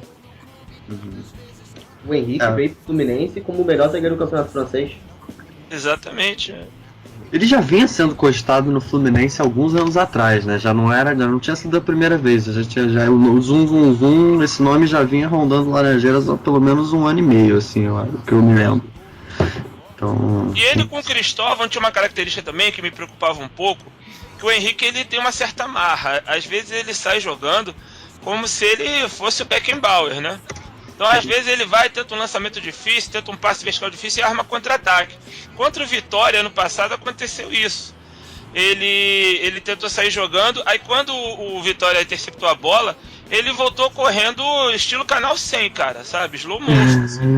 Então, síndrome de Leandro Eusébio. Exato. Leandro Eusébio. Tá no Tupi, né? O Tupi do nosso amigo Alan Perati aí. Tá gostando lá do Leandro Eusébio. Mas é isso, cara. Agora, que é um zagueiro técnico, é uma pena que a gente já tenha pego o Henrique já na curva descendente da carreira. Bom, mas algo a acrescentar em relação ao time ideal, entre aspas, do Fluminense? Da minha parte, não.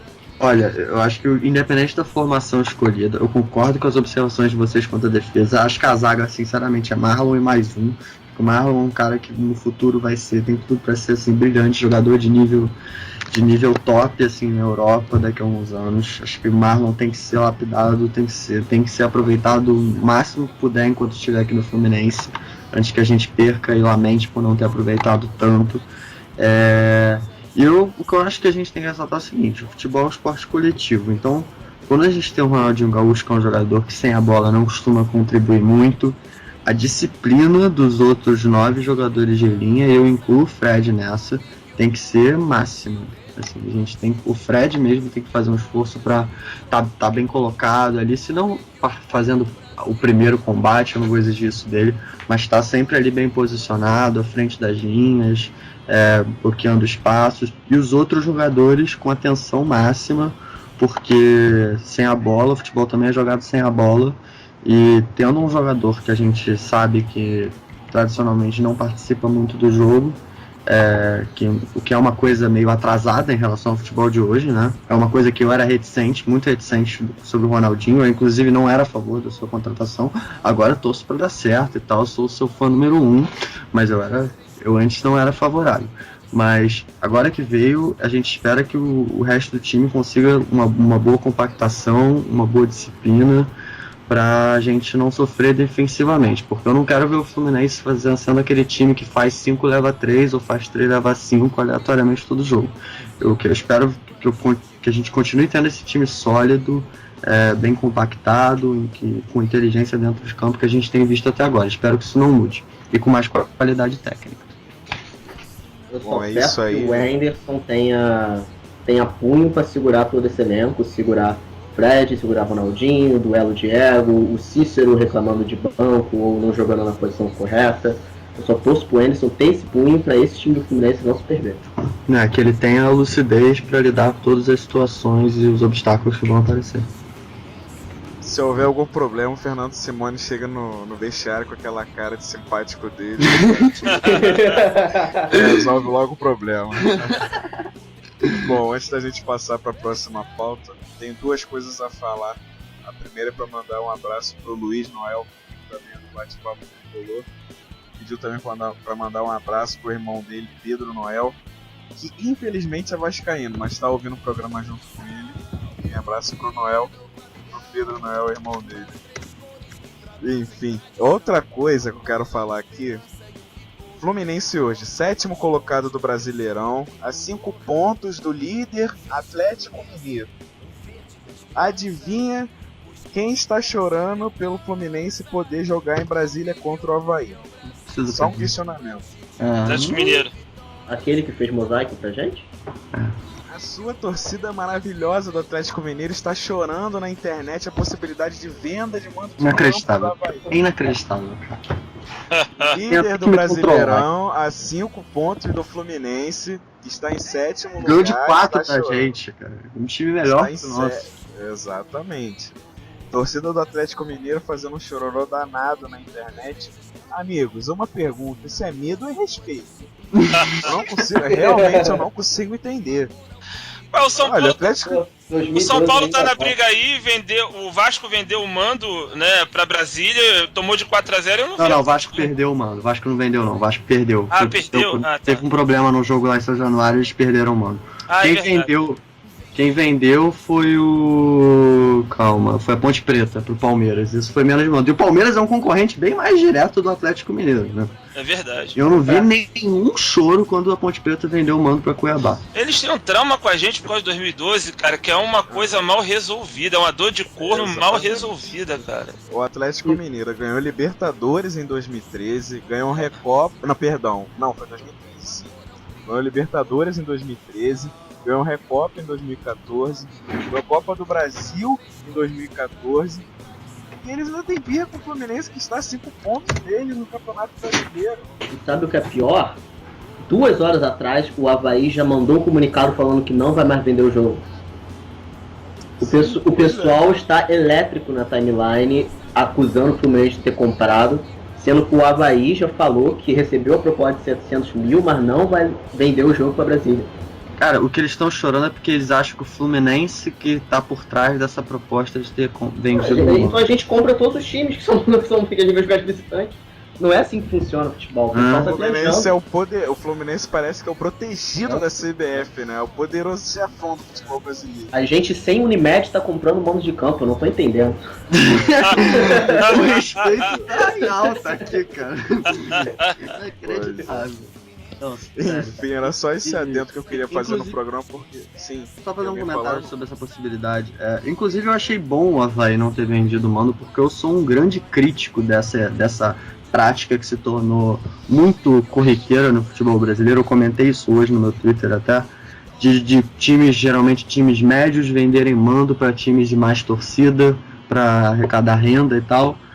Olha, eu até entendo que esses clubes podem passar por situações financeiras complicadas e tal, só que, cara, a partir do momento que você joga um campeonato de pontos corridos com 19 jogos em casa e 19 jogos como visitante, os times têm que ter 19 jogos em casa e 19 jogos como visitante. Você pega o Goiás, lá, o Avaí, vender mando para Flamengo, para Corinthians, que são clubes com torcida em todo o país. Eu não tô criticando o Flamengo e Corinthians, não. Tô criticando os clubes que vendem. Esses clubes passam a ter menos jogos dentro de casa e os clubes de mais torcida passam a ter 20, 21 jogos com mais torcida. Isso não é certo, não é justo pro campeonato. Então, sinceramente, eu acho positivo que o Avaí não tenha vendido. Acho que é bom pro campeonato que seja assim, sinceramente. Bom, só queria realmente fazer esse adendo no assunto aqui da rádio, porque, pelo que eu vejo aqui na timeline, realmente no Twitter, tá um chororô danado. E realmente eu não consigo entender, eles não nos esquecem. Isso provavelmente é medo ou respeito, é um dos dois, não consigo entender. Enfim, agora a gente vai para a próxima pauta, pra gente poder encerrar o programa também, né? Flu encara Grêmio no Maracanã em confronto direto pelo G4, pode promover a estreia de Ronaldinho Gaúcho. Além disso, também eu ressalto outras duas dúvidas para a partida. Fred, que está com dores na coxa, mas pelo que foi detectado nos exames, não há nada, mas ele está fazendo reforço muscular, fez hoje, parece que vai fazer amanhã também, não sei se vai ser reavaliado. E o Cícero, que acabou de retornar, né, voltou ao Fluminense, depois dispensado pelo Algarrafa, e já está regularizado para atuar. Enfim, verificar a situação física do jogador para saber se ele estará disponível para o jogo, né. Enfim, quem se habilita a falar sobre esse duelo contra o Grêmio, com a possibilidade de Ronaldinho Gaúcho, possibilidade de Cícero, Fred também tem a dúvida. Quem deseja começar? Eu acho que essa partida vai ser o termômetro do que a gente pode esperar do Fluminense em termos de competitividade. É um jogo contra um concorrente direto, né? O Grêmio está empatado com o Fluminense. Tem alguns números muito semelhantes, inclusive, com o Fluminense, porque ambos estão com 27 pontos. O Grêmio em sexto, por ter melhor saldo, né? E o Fluminense em sétimo, mas ambos com 27 pontos. E aí você vê, ambos têm 15 gols sofridos, são defesas igualmente vazadas. O Grêmio tem 20 gols pró, o Fluminense tem 19. E ambos com 8 vitórias, 3 empates, 4 derrotas. Eu tava analisando a campanha do Grêmio fora de casa. Bruno. Oi. Dá uma segurada aí que caiu aqui, cara. Voltamos. Aê. A gente pede desculpa pela queda, torcedor tricolor, Aê. mas agora a gente vai voltar com a nossa resenha, Bruno. Então, Pode tomar essa fala. o Eurico, não foi dessa vez não, hein? Tentou derrubar o nosso resenha aqui, mas não conseguiu não. Ele tentou substituir a Interferência nossa da Flix. Ferge, cara. Da Ferge, Rubinho. Rubens Lopes. Pois não adianta.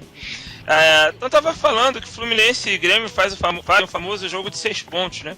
Ambos com 27 pontos na tabela, o Grêmio o Fluminense em sétimo. A diferença a favor do Grêmio está no saldo, um gol a mais, 5 contra 4. São dois times com números semelhantes. 8 vitórias, 3 empates, 4 derrotas. E analisando a campanha do Grêmio fora de casa, semelhante ao Fluminense. Apenas 2 vitórias assinaladas contra o Avaí e contra o Santos. Inclusive contra o Santos foi uma das melhores partidas do Grêmio campeonato. 3-1. Juliano, o Meia e o Luan foram muito bem. E é uma equipe que ganhou corpo com o Roger. Uma equipe que começou o campeonato muito desacreditada. Outra semelhança com o Fluminense, também começou o campeonato muito desacreditado. E conseguiu se transformar, conseguiu se reinventar com o Roger, que já jogou no Fluminense, foi campeão inclusive conosco pela Copa do Brasil em 2007 e tem conseguido fazer um time jovem, né, com muitos garotos aí também, o Galhardo, o Luan, o Pirocha. Nessa última partida contra o Sport, inclusive, ele jogou com um zagueiro no lugar do Jeromel, que eu não sei como é que fala, se é Thierry ou se é Thierry, né? Mas é uma equipe também que vai ter um problema, porque o Rodolfo, que talvez seja o melhor zagueiro da equipe, tá de saída, vai pro futebol turco, né? Tá se acertando com o Beşiktaş. E aí quem deve jogar no lugar do Rodolfo, mais uma vez, é um conhecido nosso, Frickson Eraso, de saudosa lembrança, que entregou a rapadura contra a gente naquele Fla-Flu do ano passado. Famoso chama-gol. Famoso chama-gol, né? Que a gente ganhou de 3-1, inclusive com gol do Walter, né? Acho que foi o primeiro gol do Walter pelo Fluminense, se eu não me engano, naquela partida. Então, é um jogo duro. Os destaques têm sido justamente na armação. O Douglas também tem feito um bom campeonato. E o Luan, que se eu não me engano, está liderando a pontuação para o Bola de Prata da ESPN, né? Acho até questionável isso.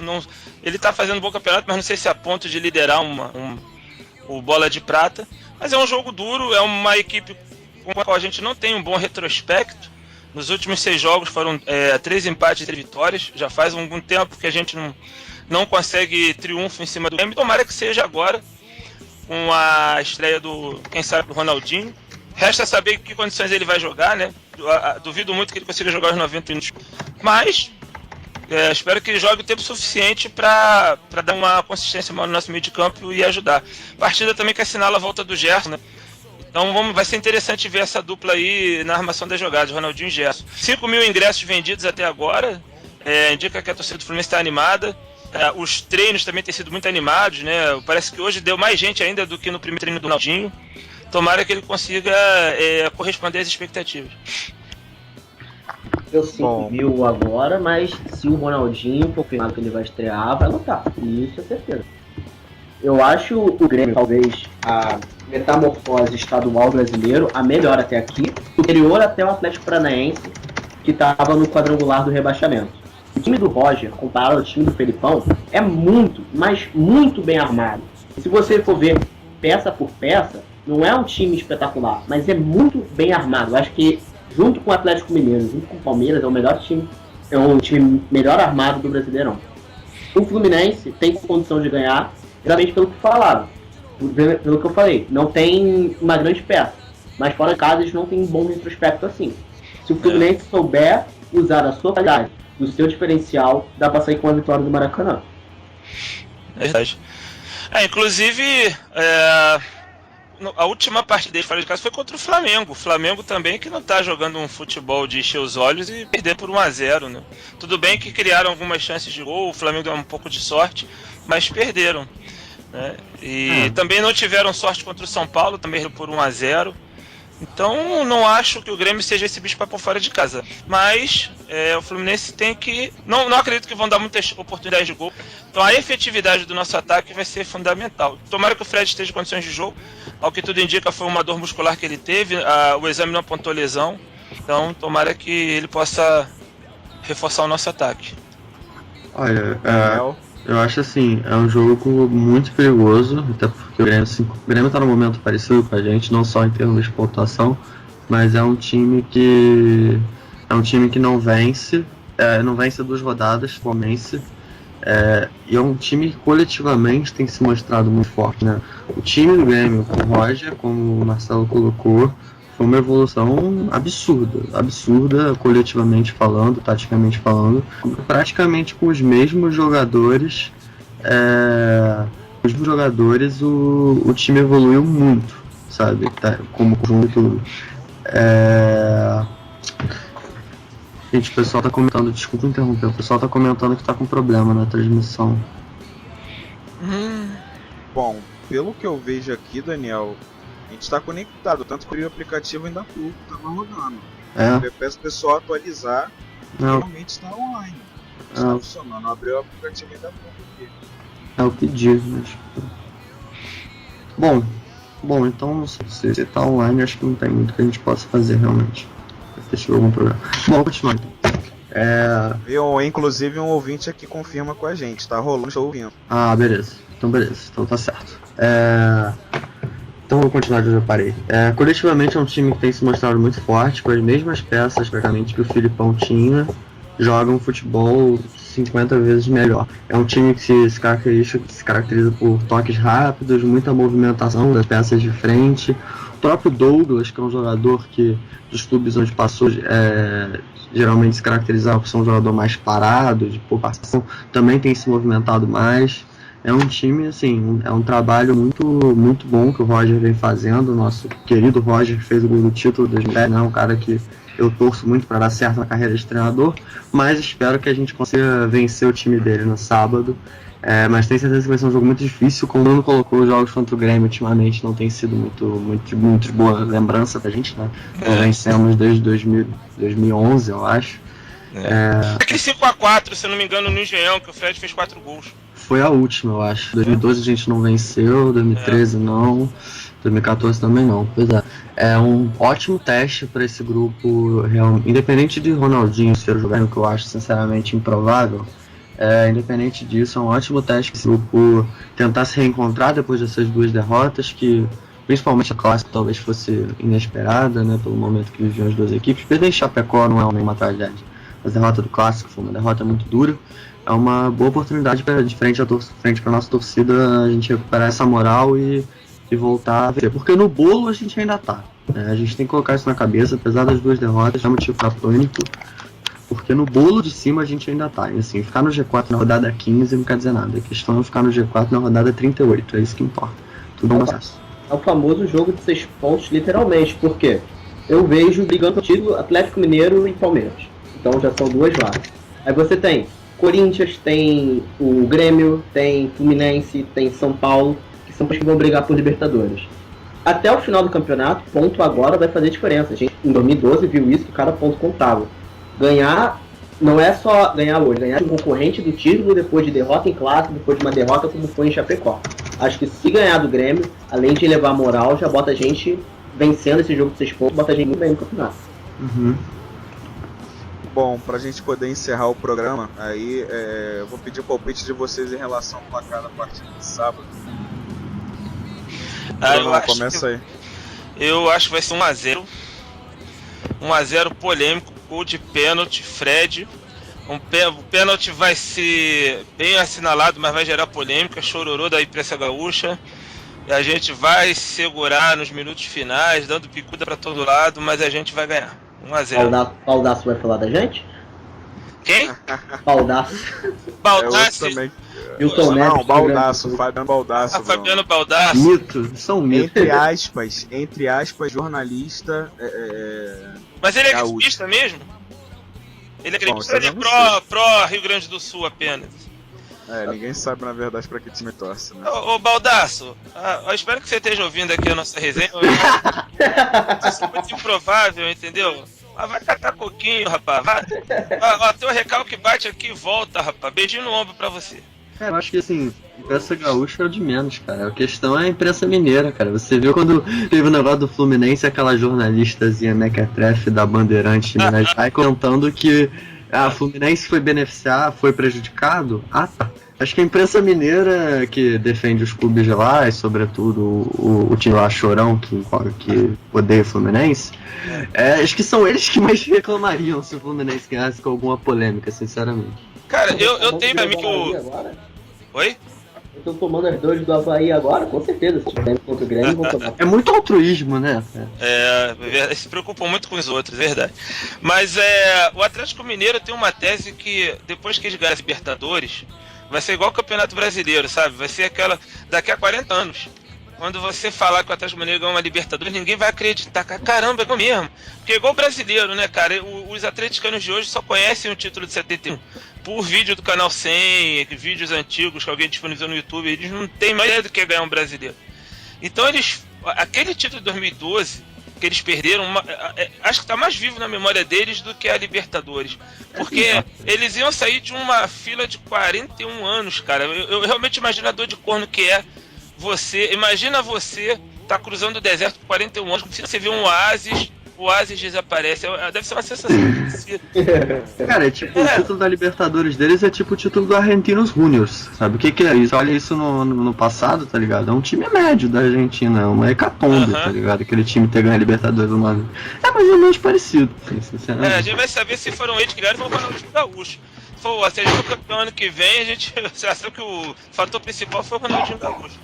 Mas enfim, inclusive o Ronaldinho Gaúcho, o Brasil até usou jogar, né? O cara é realmente muito bom. Então, eu até me perdi, cara, o que eu ia falar. Era o placar, cara, que eu mencionei. Exatamente. A gente já estourou o tempo aqui, vai ser vocês falando 1x0, pronto, 1x0 Flusão. 1x0 Flusão. Neves, sua vez. Olha, vendo o retrospecto recente de jogos entre Fluminense e Grêmio, não creio em goleada, porque o Grêmio joga muito fechado e o Fluminense do Maracanã também não se expõe tanto. Pelo retrospecto, pelo que as duas equipes estão trabalhando, eu aposto também no 1x0, mas para contrariar o Bruno, para não ser gol de pênalti também, eu vou colocar gol de bola parada. Para mim, 1x0, gol do gol. Porra, gol de bola parada seria antológico, porque as bolas paradas ultimamente, cara, vai ser mais milagroso ainda. Eu não consigo nem me animar, sério. Eu acho que sério, eu acho que já é melhor bater escanteio curto do que bater esses escanteios, porque a gente tem batido, sinceramente. Pelo menos manter a posse de bola, sabe? E olha que eu sou um grande tipo de escanteio curto, mas sinceramente, cara, eu tô quase cogitando isso. Mas meu palpite, pra gente fechar. Só completar rapidão. Sobre Ronaldinho, Cícero e tal. Pra mim, Cícero dificilmente joga, mas eu acho que o Ronaldinho começa no banco só pra ter a torcida junto no estádio. Pra mim, Cícero não joga e o Ronaldinho começa no banco. É uma possibilidade. De repente entrar numa situação adversa, se por acaso estiver precisando de um gol, né, alguma coisa assim, pode ser que seja uma opção. Jogar 15 minutos, né? Talvez saia daí esse gol de bola parado, né, do pé do Ronaldinho. Aí já fica menos milagre, né? Verdade. Seu palpite, Daniel. Olha, meu palpite também é 1x0, cara. Acho que esse jogo é o jogo pra ganhar de 1x0, cara. Aquela vitória de 1x0 sofrida, cara. Porque vitória de 1x0 em pontos corridos é uma coisa sensacional, cara. 1x0, quando a gente empilha aquela sequência de 1x0, cara, a gente sabe que vai dar em coisa boa, cara. Então, só tem um fator que pode fazer com que o placar seja mais elástico. Chama-se Frickson Eraso. Zagueiraço. Mas, cara, o Roger é tão bruxo que até o Eraso tem jogado bem. O Eraso tá jogando bem. É bizarro. O time montado tão bem montado como tá, até o Eraso joga bem. O Maicon, o volante, que era do São Paulo, tá jogando improvisado, de meio armador e tá jogando bem. Jogador comum, assim, jogador. Galhardo, que é o lateral também comum, vem jogando bem. Quando um time tem um futebol coletivo desse, é impressionante. Grêmio e Sport tem se caracterizado por isso. Você olha o elenco dos dois, você não dá nada, né? Mas aí você vê os dois jogando, cara, que trabalhos fazem os dois treinadores com o material humano que tem. Tem que bater palma mesmo. O jogo de sábado vai ser difícil. É isso aí, só pra encerrar a onda de palpites aqui, eu vou um pouco diferente de vocês, com o placar apertado aí, eu aposto em 3x2. Outros jogam vira-vira, o Fluminense Grêmio vira e o Fluminense naquela toada de time guerreiro consegue virar o jogo. Bailarino. 3x2 Flusão. Pois é. Vamos às considerações finais, que a gente já estourou o tempo demais aqui. Eu peço que a gente comece com o convidado de hoje, que é o Marcelo Neves. Considerações finais para o programa aí. Pode fazer propaganda, jabá, divulgar e tal? Vai, cara. Vai. Tudo teu aí. Primeiramente, agradecer ao Cleiro pela oportunidade, pela bancada, que é sensacional, pelo ouvinte da Flurink, que eu gosto que continue crescendo mais e mais, como cresceu agora na rádio. E acessem Vavel Brasil, vavel.com/br, e me siga no Twitter, Marcelo com 2 L's, Neves _. E um abraço e até a próxima. É isso aí, agora a vez do Brunão. Quais são as suas considerações finais? Bom, eu queria agradecer, Cleiton, pela oportunidade de participar de mais um Resenha Flulink. Cara, prazer participar de um programa com uma bancada de alto nível. Olha, podem dizer que eu tô viajando na maionese, mas o nível do debate aqui é superior à linha de passe, bem amigos, entendeu? Porque aqui, além da gente só falar de Fluminense, a gente fala com profundidade, né? cansado de ver aí essas mesas redondas que, pegando de empréstimo que disse o nosso amigo Felipe Garcia lá no Twitter, dedicam um minutinho Fluminense ao Fluminense. E normalmente pra falar mal, né, cara? Normalmente vai dizer que o Ronaldinho Gaúcho não vai dar em nada, vai cair na night. Que não tomou banho, cara. Não tomou banho. Foi antológico dizer que o cara não vai tomar banho. Daqui a pouco vão medir o tamanho do Bilal dele, coisa parecida. Ô Bruno. Desculpa te interromper, mas eu não posso perder seu comentário, né? Eu não quero te comprometer, mas o que você me diz desse jornalismo atual, nessa situação onde faz uma matéria falando que o Ronaldinho não tomar banho e hora em Nossa, teve isso? Sério que teve isso? Hoje à tarde. Nossa. A matéria foi a seguinte: Foram 2 dias seguidos sem tomar banho. Pela segunda vez seguida, Ronaldinho vai embora sem tomar banho. Nossa. Os caras estavam no banheiro pra conferir se não tomou banho? Jornalismo manja, né? Jornalismo manja. Inacreditável. Eu vou até procurar essa matéria agora. Não, dá vontade de limpar e cara dizer que isso aqui não é Vasco, tem água pro cara tomar banho. Tem sabão, mas não tem água. Né? Mas enfim, O sabão que tá fazendo teste onde ele vai. Mas, vai lá, Bruno. Então é isso, eu agradeço ao nosso ouvinte por ter mais uma vez prestigiado o nosso programa, entendeu? E fique conosco, porque toda terça-feira às 21 horas tem muito Fluminense aqui no Resenha Flulink. Um grande abraço em toda a mesa, todos os ouvintes, e até a próxima. Vai lá, Daniel, sua vez. Bom, galera, quero agradecer muito a vocês por terem debatido comigo aqui. Foi um programa de muito bom nível, gostei muito de ter participado. Agradecer a todos os que acompanharam, o pessoal lá do meu Twitter que me dá uma moral absurda, até torcedores de outros times que vêm para ouvir o que eu tenho a dizer sobre o Fluminense. Um agradecimento especial a eles, um agradecimento a todos os ouvintes. E é isso, a nossa proposta é essa, fazer uma resenha sobre o Fluminense e tornar o Fluminense, o torcedor do Fluminense, independente do jornalismozinho de segunda classe que coloca o Fluminense em 10º plano e geralmente para falar mal. Né? A gente hoje aqui prova que o Fluminense é muito mais do que 5 minutos de debate, a gente tem que falar e falta tempo para falar muita coisa. Você vê que a gente até tem que apressar certas coisas, tinha muita coisa que a gente acaba não conseguindo falar. E, bom, a gente espera que o torcedor do Fluminense continue prestigiando, porque a ideia do Flulink, da resenha e de tudo é muito boa e, enfim, agradeço a audiência, agradeço por ter participado do programa. É isso aí, então é isso, galera. Nós agradecemos pela sua audiência e terça que vem tem mais. Saudações tricolores, esse foi o Resenha Flulink de edição número 7.